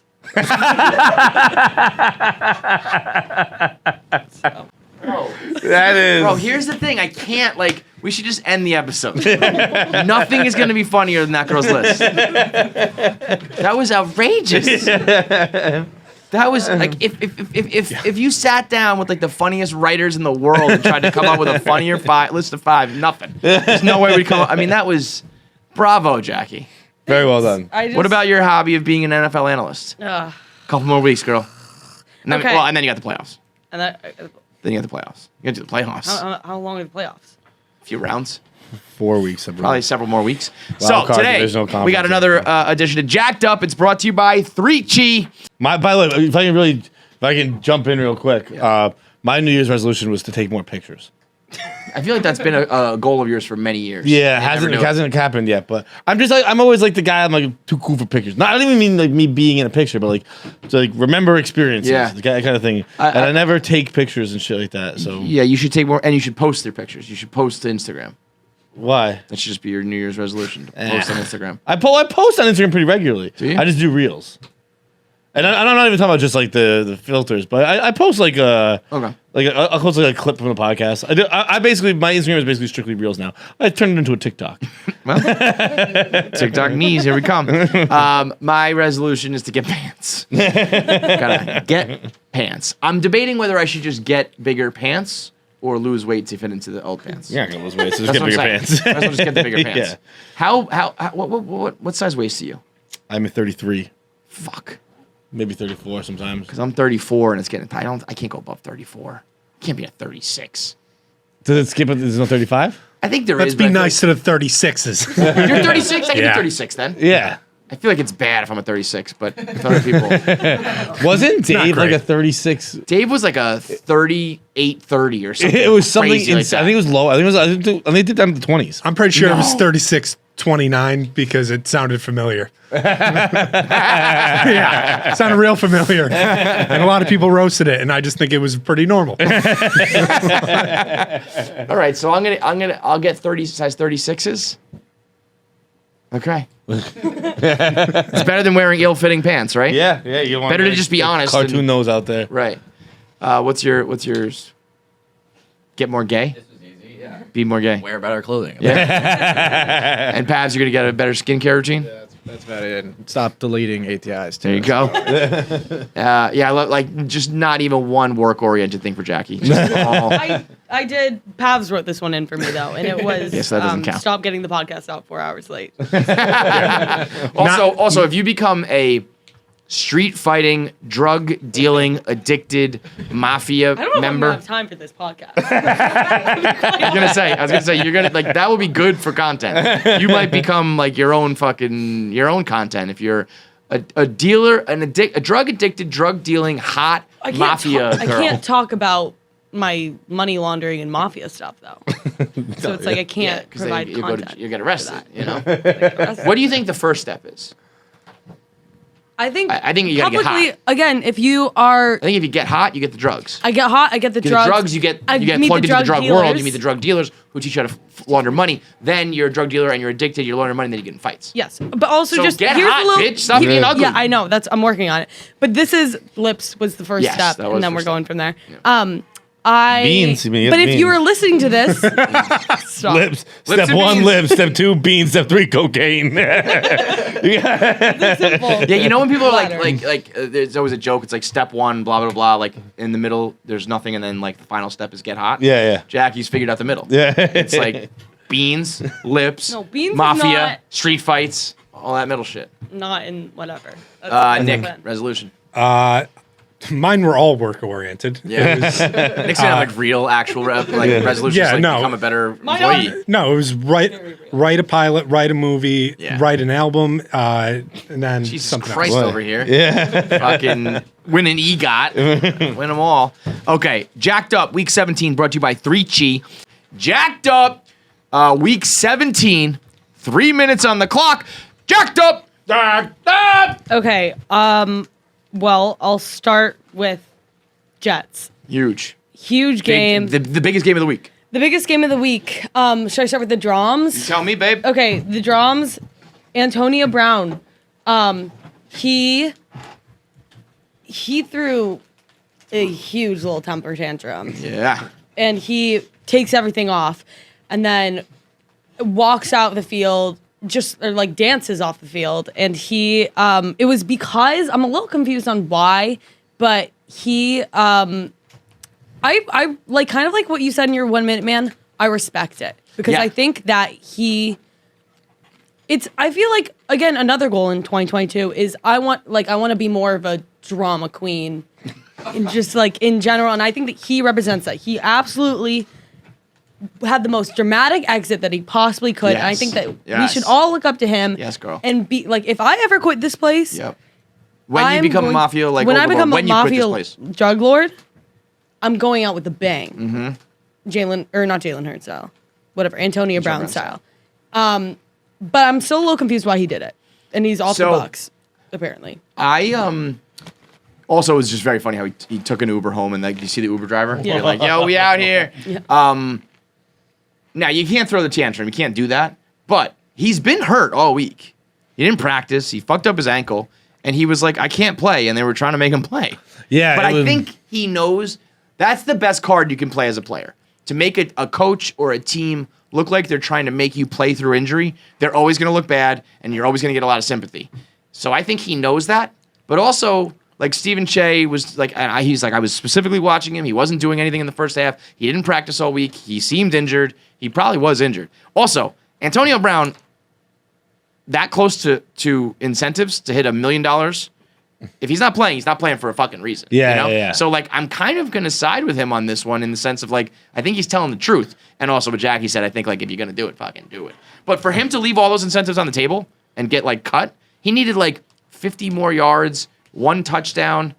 I think he needed. It was more than 50 yards. None of them were very easy. I think they were. Going into the day, none of them. It was 11 I think receptions. receptions is hard. I think yards and touchdowns was pretty easy. Going into the day, I'm 99.9% sure. Going into the day, it was 11 receptions, 233 yards, 3 touchdowns. Oh, I thought they were less. That's pretty hard If to that's the do. case, then you sound pretty confident with all those numbers. I thought it was like 50 yards, 1 touchdown, and like 11 receptions. But I didn't. But either way, either way, if they're even somewhat attainable, because that was originally this whole thing flipped it on its head for me. I thought he was going to be like, I need to be out there to hit my incentives. Right. And Bruce Arians was benching him or not putting him in, and it ends up being the total opposite. That's what makes me makes me believe in him. Here we go. 11 more receptions, you're right. 281 more Yeah. yards, 3 more touchdowns. Yeah, so that you're right, but all possible for 2 games worth. Yeah, you know, yeah. so Not easy, but all possible. Right. I do think people are talking about it like it was a lot easier than it was. Agreed. Gonna be. I was like, did Antonio Brown forget that there's like a 17th game this year and thought like I got to get in the game right now to get fucking 11 more receptions and da-da-da. But if he's leaving potential money on the table, even if it's very hard, I feel like he's probably telling the truth. and then for them to just be like, you're fucking out. You know, I mean, Brady's like, man. I mean, I was waiting for once the Jets. Jackie, continue with the Jets, real quick. Do you know anything more about them? The Jets were Yeah, winning. get back to the game. Jets were winning, and then at the end, they were winning until the end, and then sorry, and then I think from what I gathered, too much time. Brady scores at the end. Classic, too much time on the clock. And So they QB sneak. what is a QB sneak? Means when the quarterback just keeps the ball and tries to like sneak. You know, usually do like very short yardage. The QB just kind of like gets the ball and dives forward. Tom Brady's like the GOAT of doing it. But this was a broken play. We learned like after the fact. I thought they just tried to like actually QB sneak it with 2 yards. I was like, this is crazy. But it was just a broken play. Once that happened, I knew Brady was going to score. But even as it was unfolding, I was like, you know, the defense has played well. He hasn't been great all day. He's staging this comeback, but it's not like he's kicking our ass. And there was like under a minute left, and I was like, I don't know, maybe it's not gonna. And then boom, It was because usually what he does so casual too. Like, it was so casual. He never even like they weren't spiked. They didn't spike the ball once. He was not even. It was didn't just break like a sweat. let's just march on the field. But 1 what he minute, real usually quick. does, he usually dinks and dunks to like the 5-yard line and then gets in. I haven't seen him hit like a 35-yard touchdown like that like in a while as part of your 2-minute drill, where it's just like, oh, I'll just beat him now. You know? That was sickening. And then I don't know, where do you fall on this on the autograph? I think it's cool that it's the ball he picked off. I fucking hate every single part of it. I hate think- every single part of it. But I don't think there's a. If you had asked me this 5-10 years ago, whatever, I probably had a different opinion. If but you were I on the don't- New York Jets, you would do that, knowing what like the I Jets are. wouldn't and- do it personally, but I don't think ever it's do any that. bigger thing than. I mean, it's no to me. It's no different than jersey swaps. I think And jersey swaps are stupid. Jersey swaps have gotten so understand. popular that everyone does them. So I think that's Do kind of all understand? gone out the window Right. with this. But this, I think asking for an autograph, I think if you want to do it, I still don't agree with you. Do it after the game. Have somebody do it for you. Try to fucking. That's what Brady does for jersey swaps because obviously someone always wants do to. it, He always says, "I'll get you after the game." So, but I guess with, so that if you know that, then the people in the league have to know that Brady will do this for you. To do it, that's on so the crazy. field- By the way, that you're like such king goat that like people know like. Right. Tom will give me his jersey. He just doesn't do it on the field. But He'll get, that's what I can't. And I respect that it's Brady, but like, who fucking cares? I think it's cool. It's like he's a rookie. Like Who he's cares? 21. That ball means nothing. I That ball think, should. I would. Hope I think the time you intercepted Tom Brady as a rookie is a pretty cool time. you remember that in your head. You don't need a fucking autograph. Nah, it's a New Year's resolution. I'm remembering moments now. Fuck I'm that. doing more to go up to Tom Brady and be like, "Can you sign my ball?" It's the one that I'm actually surprised. Tom Brady, being the competitor that he is, wasn't like, "Get that ball out of my fucking face." If he didn't win that game, he wouldn't do it. Right. But he. you just so you lose that game, and you're like, I mean, to be all like corny sports, like cliche sports about it. It's like this is a game that you lost to this guy, and you're like, I gotta make sure I get my ball signed because that was my personal accomplishment in the moment. Fuck that. And I don't really care about it, but the optics of it is the problem. Yeah. When you are on the New York Jets and you know how the Jets are and how they look. And I'm sure he wasn't thinking like, oh, there's cameras. I don't care. I'm gonna get the autograph. But that's how it ends up looking. And the amount of people who are like, it's a cool moment. Fuck you losers. It's a fucking single interception. You got an interception of a great quarterback. Who fucking cares? The greatest. The greatest quarterback. Whatever. I think that's cool. I think that's a moment to like. Dude, So fucking shake his hand, Like he could be like- fucking he could get cut tomorrow, and like that's still a cool story to tell your But kid. Like, why would you I never picked do up it? Tom Brady once. Why would you never do it yourself? Huh? You said you wouldn't do it, right? I wouldn't do it because I'm late. Because I'm like I like to like. No, I I think put up those that's- airs like I'm cooler. I grew up playing sports and being taught by people that like act like you've been there before. Act like you've been there before. Well, guess what? Most of the time you haven't fucking been there. That So makes enjoy me it. wanna fucking puke. No, I believe That's, in all that shit. I played hockey, believe- so I had those coaches with I the believe- name on the front, not the name on the back bullshit. I Like, believe you don't get to Tom Brady's level by doing that kind of shit if that's your mentality. I don't know. But yeah, I mean, Because as minor as those things seem, it's like we've learned to become like this, like the best. You got to be like a freak show. Like the Belichicks of the world who can't operate like a normal human. And the Bradys of the world who every single thing they do is like geared towards winning.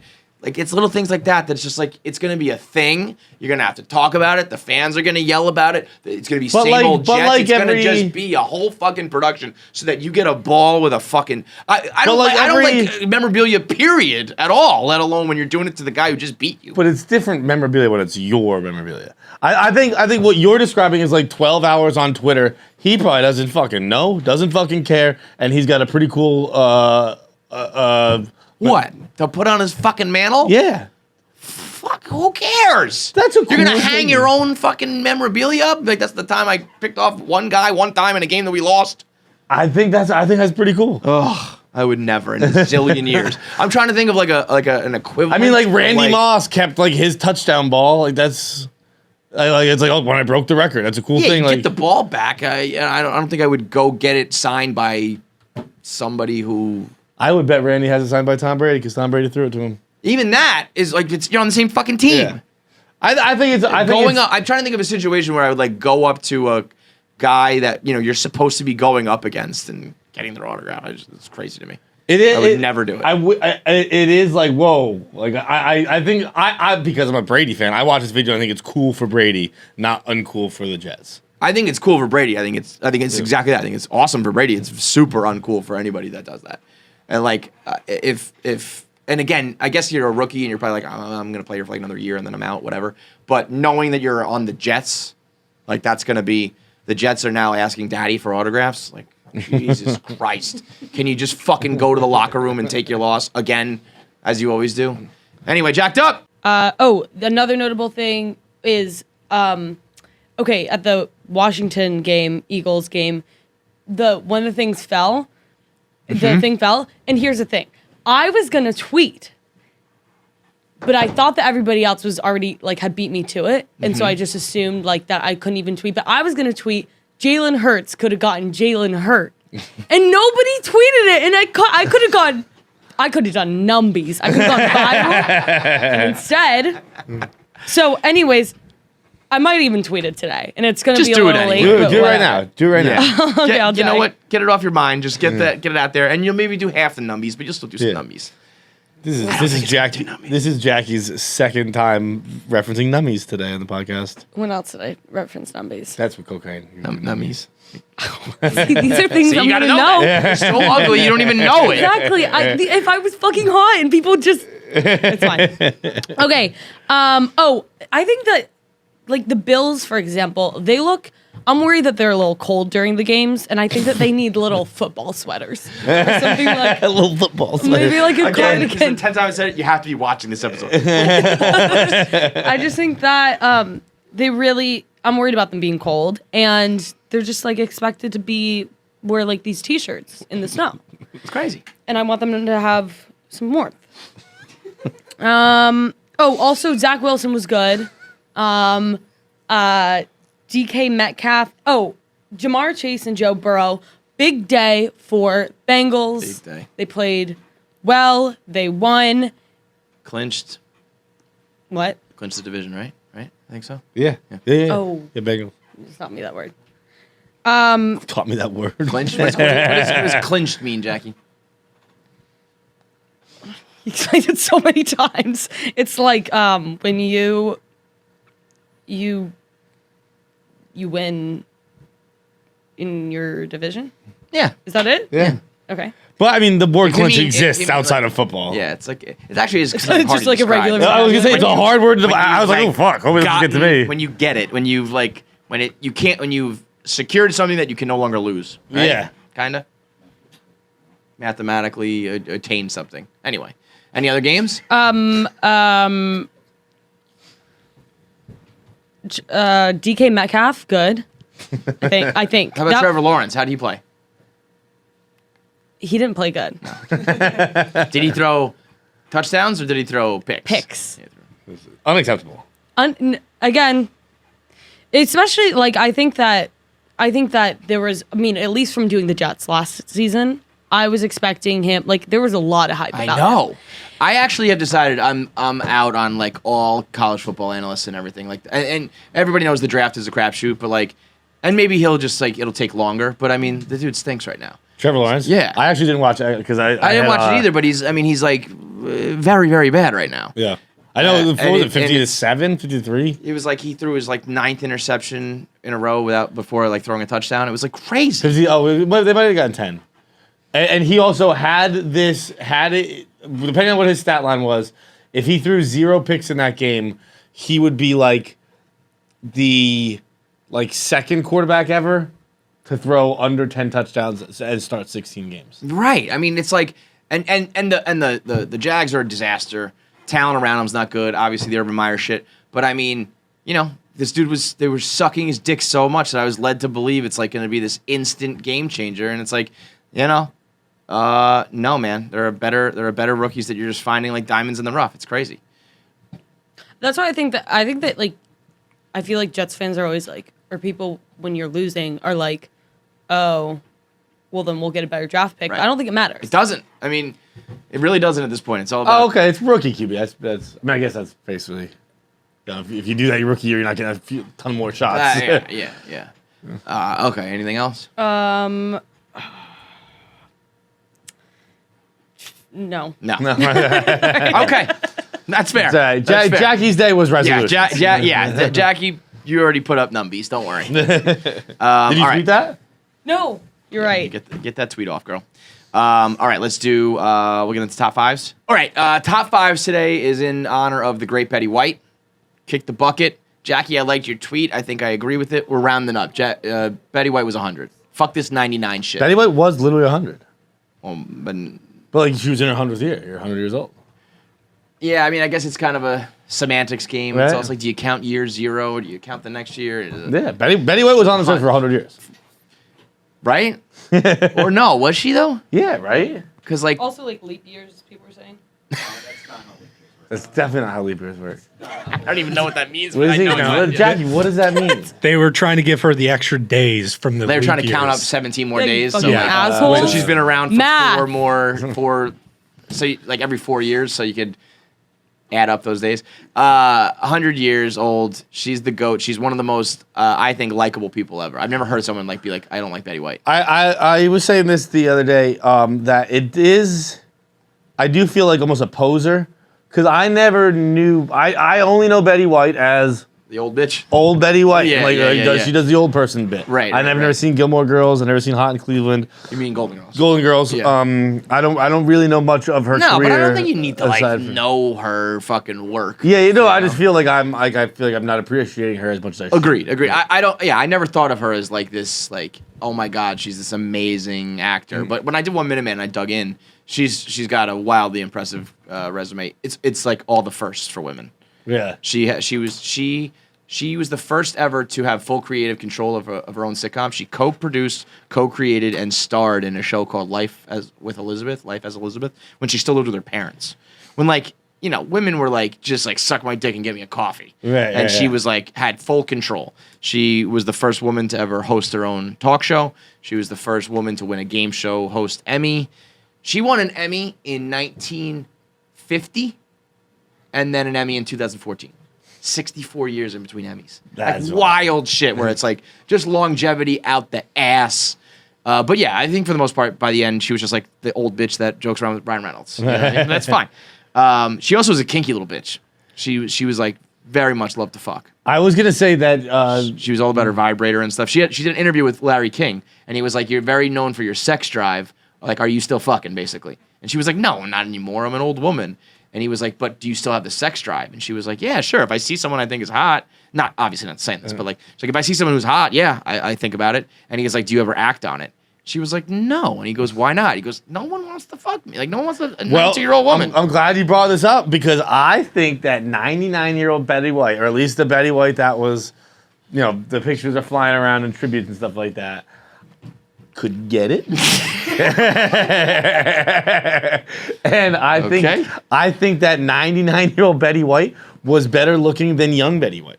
Not to say she was ever ugly at any stage of her career, but I think that that shot of her there, because this goes back to our theory that women pre 1985 were ugly. Farrah Fawcett, I always say, was the missing link. Farrah Fawcett was she bridged the gap between old women and hot modern women. You look at hot chicks from they wore unflattering clothes and dresses, and it was like that was the hottest chick of your time. What? Like, look at that. Come on. Yeah, you're right. I would fuck old Betty over young Betty. For real, though. For real. Young Betty looks like Hubs.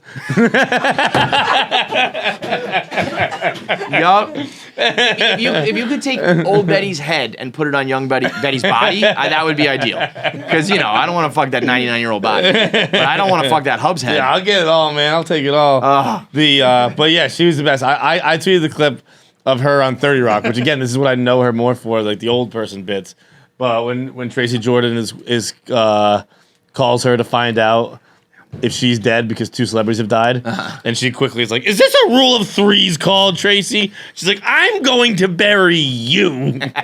It does suck that you have your 100 issue of People magazine. I think it's hilarious. I mean, it's kind of like how I would want to go that way, right? Yeah, like, for a famous comedian. I think someone said that little tweet where it's like what comedic timing she had. Yeah. For a famous comedian, that being your last joke, like I will have People magazine to a fucking. And by the way, how happy were they at People? Oh, those people buying that. Oh my god, off the shelves. The one tweet I saw that was absolutely people made that. Once they put that on sale and decided that was going to be the cover, they were like, I hope she doesn't make it.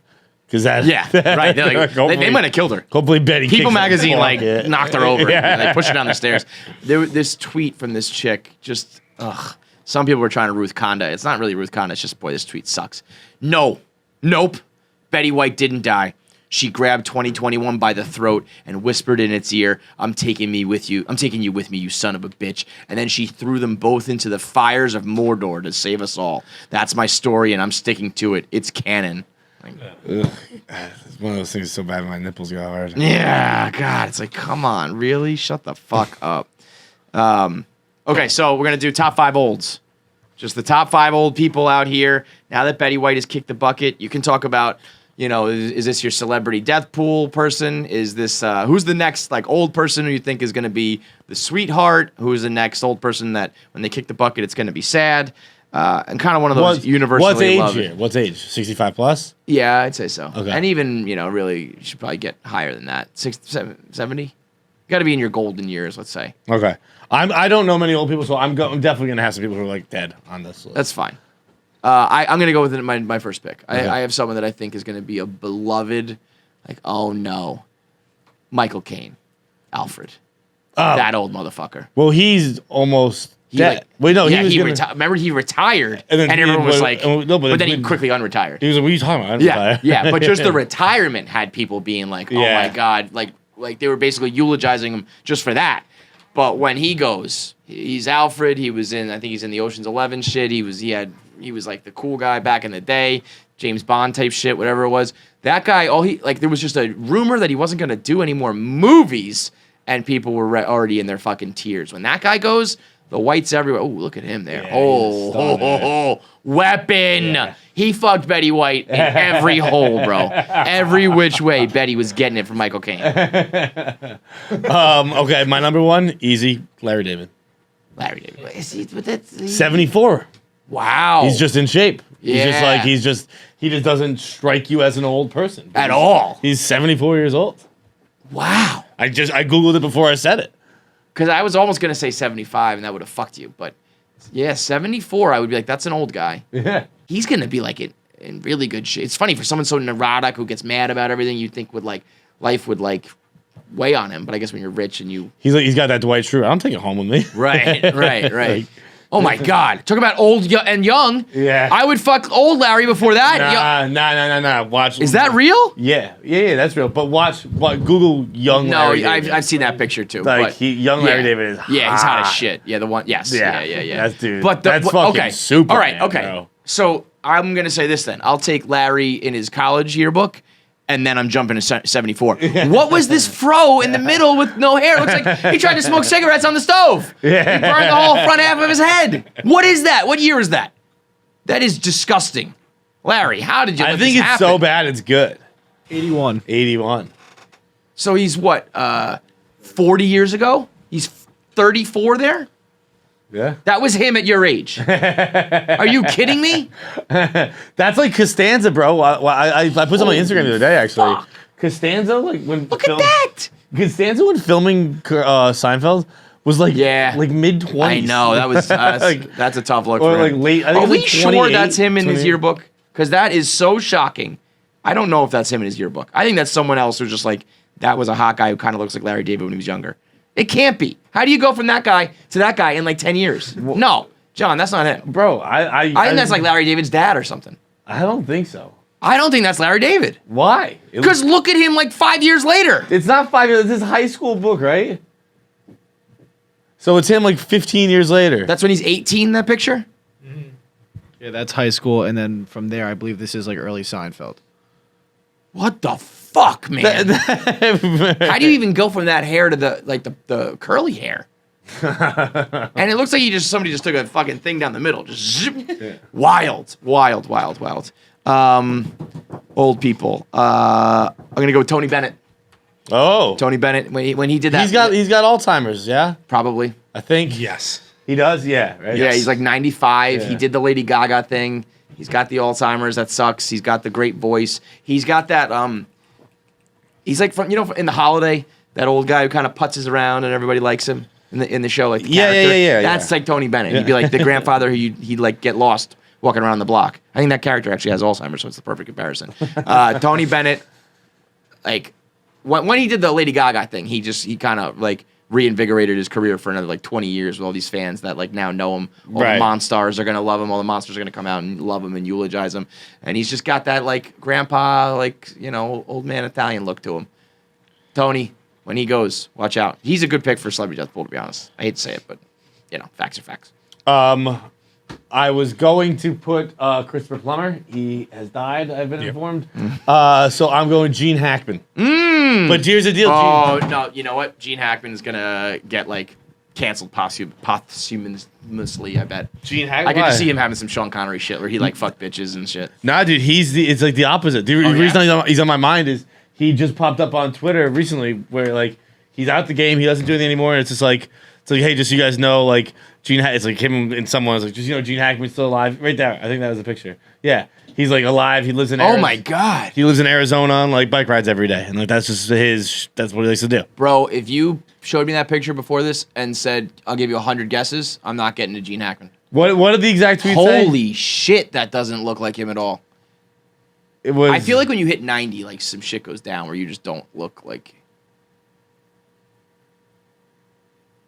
No, that's just like something's autograph, but yeah, when you just cash out and I love the idea. I can't wait one day to retire from public life. Yeah, I want to do that. Even if I'm not famous, I'm gonna just announce that to the world.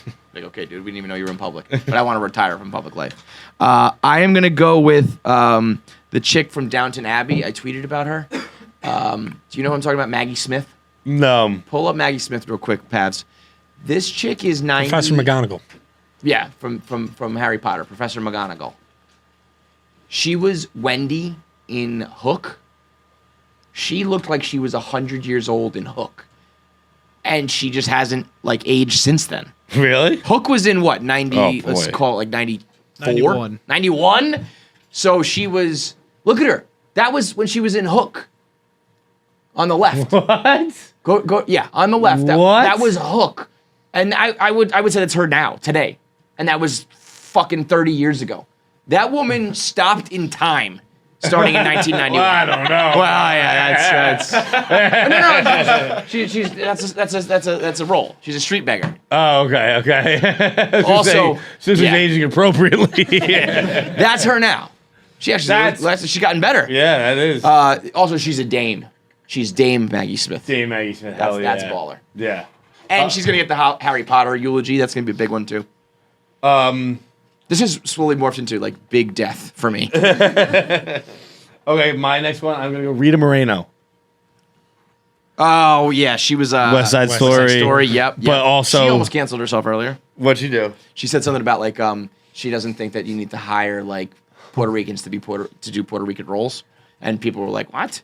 She was like, oh, never mind, I take it back. You should hire Puerto Ricans to be Puerto Ricans. She was kind of like, whatever, actors are actors. Like, you can hire anybody from any race. And they were like, no!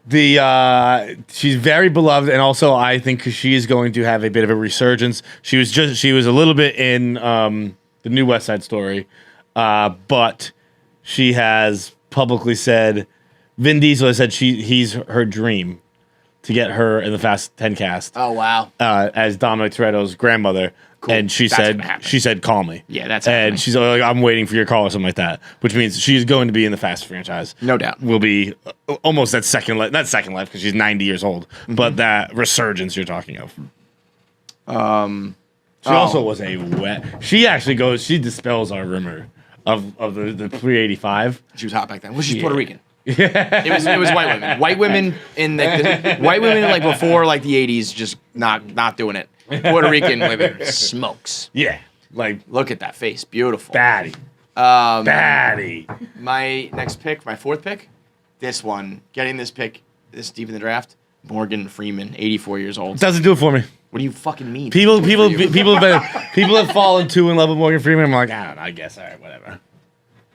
That's a controversial take. That's gonna be a problem. I don't dislike Morgan Freeman. Look, he's in one of my favorite franchises.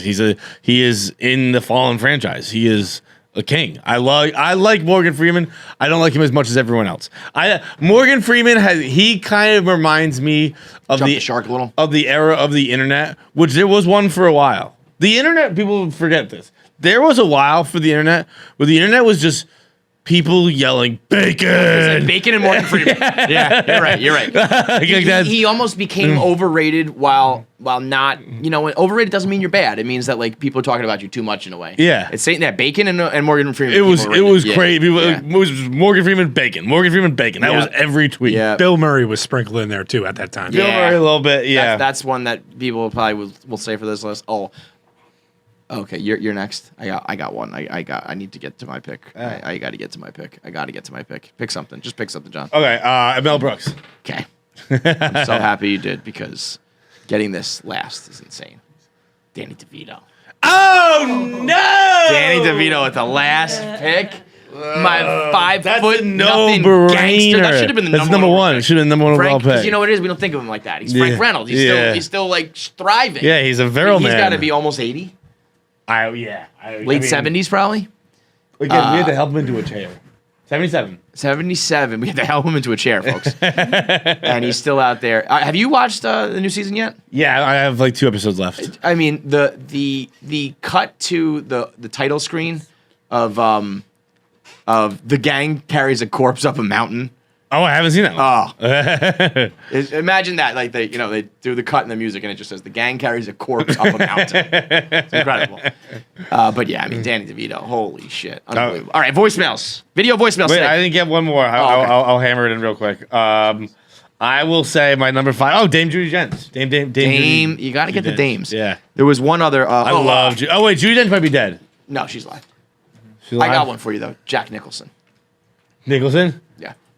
He's almost too much of like a coxman. Yeah. You know what? You need to have a little element of like sympathy where it's like, oh, he's like a cute little old man. Right. Jack Nicholson doesn't have that. Jack Nicholson's like, he bagged 3,500 women in his life. He's fucking, he's a bad one. Oh man, look at these thumbnails. We need a more attractive crowd. Yeah, Holy cow. Voicemails today are brought to you by the incomparable Movement watches. I mean, talk about longevity. You want to talk about 90 years? You want to talk about long lives and careers? Movement has been down with us since day fucking one, basically. We've been down with them, certainly, since day one. And here we are in 2022. We just got the email. They have re-upped with us once again because, you know what? As much as they've been here and as much as we've been pushing watches and sunglasses, they continue to innovate. They continue to recreate. They've got new products, new styles, new materials, and they're forever on the cutting edge of what's next. The movement, my friends, never stops. And right now, for 2022, you can get 15% off by going to mvmt.com/KFC. It's been that way from 2021, 2020, 2019, 2018, 2017, 2015, 2016. It's non-stop. It never ends because the movement always keeps going. If you want high-quality materials, high-quality products, we're talking watches for men and women. We're talking watches that are metal and leather. We're talking colored faces. We're talking black and white. We're talking big face, small face. We're talking shades that are stylish and classic. We're talking spectacles, just regular eyeglasses to help keep your eyes fresh. If you want products like that at an honest price, go to mvmt.com/KFC and get that 15% off plus free shipping and free returns. Do it for them because they've been a sponsor from day one. And you're going to need some shades. You're going to need a watch. You're going to need all these accessories. Do it with a company that supported us since day one. Voicemail's up next. Anything else I could plug in here while he's out? Do you have any other topics to talk about? Real quick, Ghislaine Maxwell, guilty. And I think a lot of people were like, look, it wasn't corrupt. Like she was convicted guilty. See, like the system worked. And then it's like you realize they convicted a sex trafficker without asking who she was delivering the children to. It's pretty fucking bullshit. That's how you know it's all a fucking corrupt scam. When it was just like, yeah, she was trafficking people, but we don't care where the children were arriving. Leave the room for 4 minutes. I come back to conspiracies. It's not conspiracy. We know that Ghislaine Maxwell was sending the kids to somebody, and we're just like, we're not going to ask who. I would fucking sing so quick. I would rat everybody out.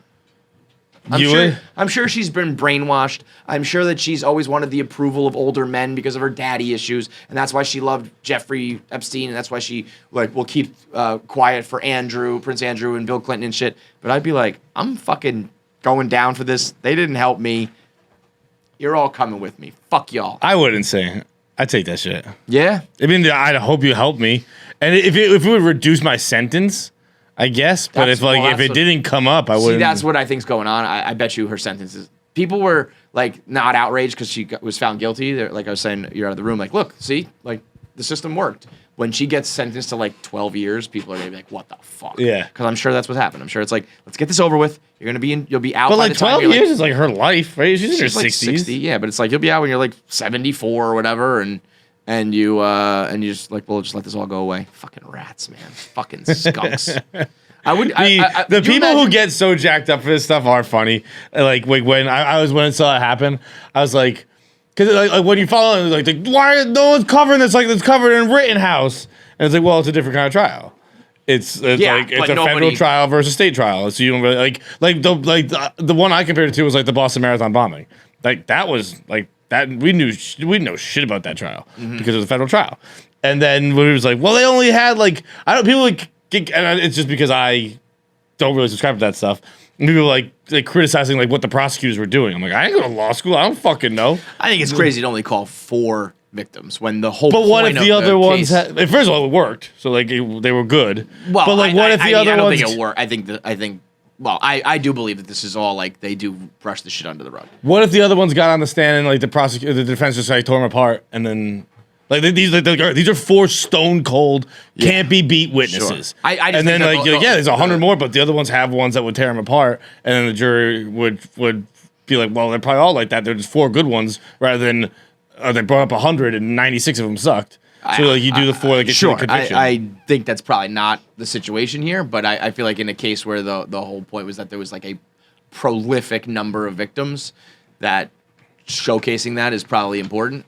But it's if you have if you're an alcoholic, that gets you get pretty torn apart. Where they'll what's how can we even trust your memory? You were drunk, you were drinking. So you imagine these people who were abused their whole life have gotten problems, and therefore being on the stand like that and being I'm fucking my life has been ruined. Yeah, and I'm a alcoholic. I have no job, and they're I feel that would help the case. But then wouldn't they be again, I didn't go to law school, so I don't know shit. But the defense could be isn't just your life sucks, or you're using this as blame and blah blah blah. I feel I got trafficked when I was 14, and the rest of my life sucked. Yeah, I think that when people question the law, I'm just I don't know. I didn't go to law school.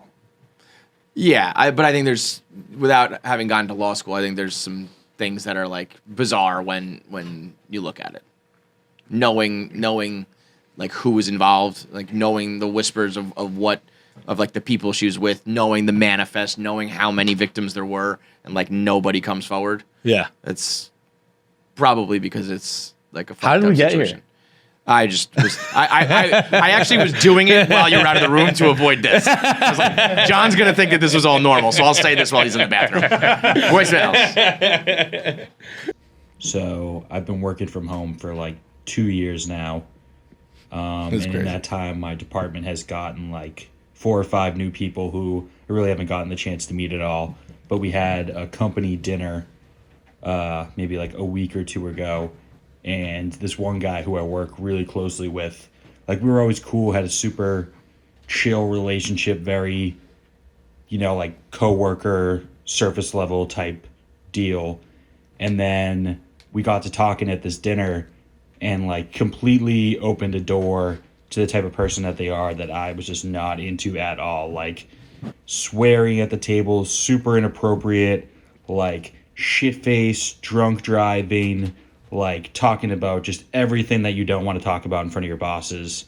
And so I guess my question is, how do I close the door to get back to where we once were? Because I don't want them to think that I want to like be a part of this type of relationship with them at all. I just want to go to fuck work, this guy, get my right? shit done. Bro, no, I fuck this guy. But like if as long as he's not important at work and he's like this kind of a loser that so now his opinion of you doesn't matter, you can just be like, just start blowing him off. It sounds like my guy's getting some blame here for just being a good time. If I could project a little bit. I was with you until like the drunk driving and like the always talking about shit. Do I give a fuck? Like, I mean, like, look, I don't drunk drive. I wish he didn't drunk drive, but if I'm like, that dude, he had a couple of beers and drove home last night. I don't think we can be friends anymore. If it's that, I don't think it's that. But I feel like if you're the loud, rambunctious, like annoying, fucking, he's probably like spouting off about politics, talking about shit you don't want to talk about, and he's like swerving his way home. Like, dude, like I don't. Why people become friends with coworkers? I'll just never understand. Don't you have any of your own regular friends? I don't. to answer your question, but yes, you do. You have friends. They none live here. My only friends in New York City are Barstool Sports. That's different though. Like that's like and Barstool is a little bit different. I'm talking more like in the corporate world. Yeah. But like your real friends, you still have like your real friends. Yeah. You know what I mean? The people, like I know people whose lives are just their coworkers, and it's like, what happened before this job?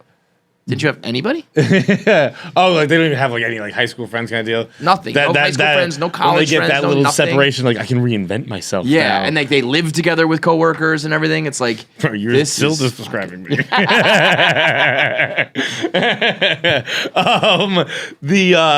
But like if you live like you came here, and so everybody who like came from Boston, if you just like lived in Boston, would you live with your friends, right? Live with Lou. I live with Lou's and you met him through Barstool? Yeah. All right, you're a loser. You're a loser with no friends. All right. Where were your friends? By the way, Eagle looks like Lou. He's a black Lou? Yep. I guess I could see that. Yeah. He had the same mannerisms. He had I was like, holy shit, this is very Lou.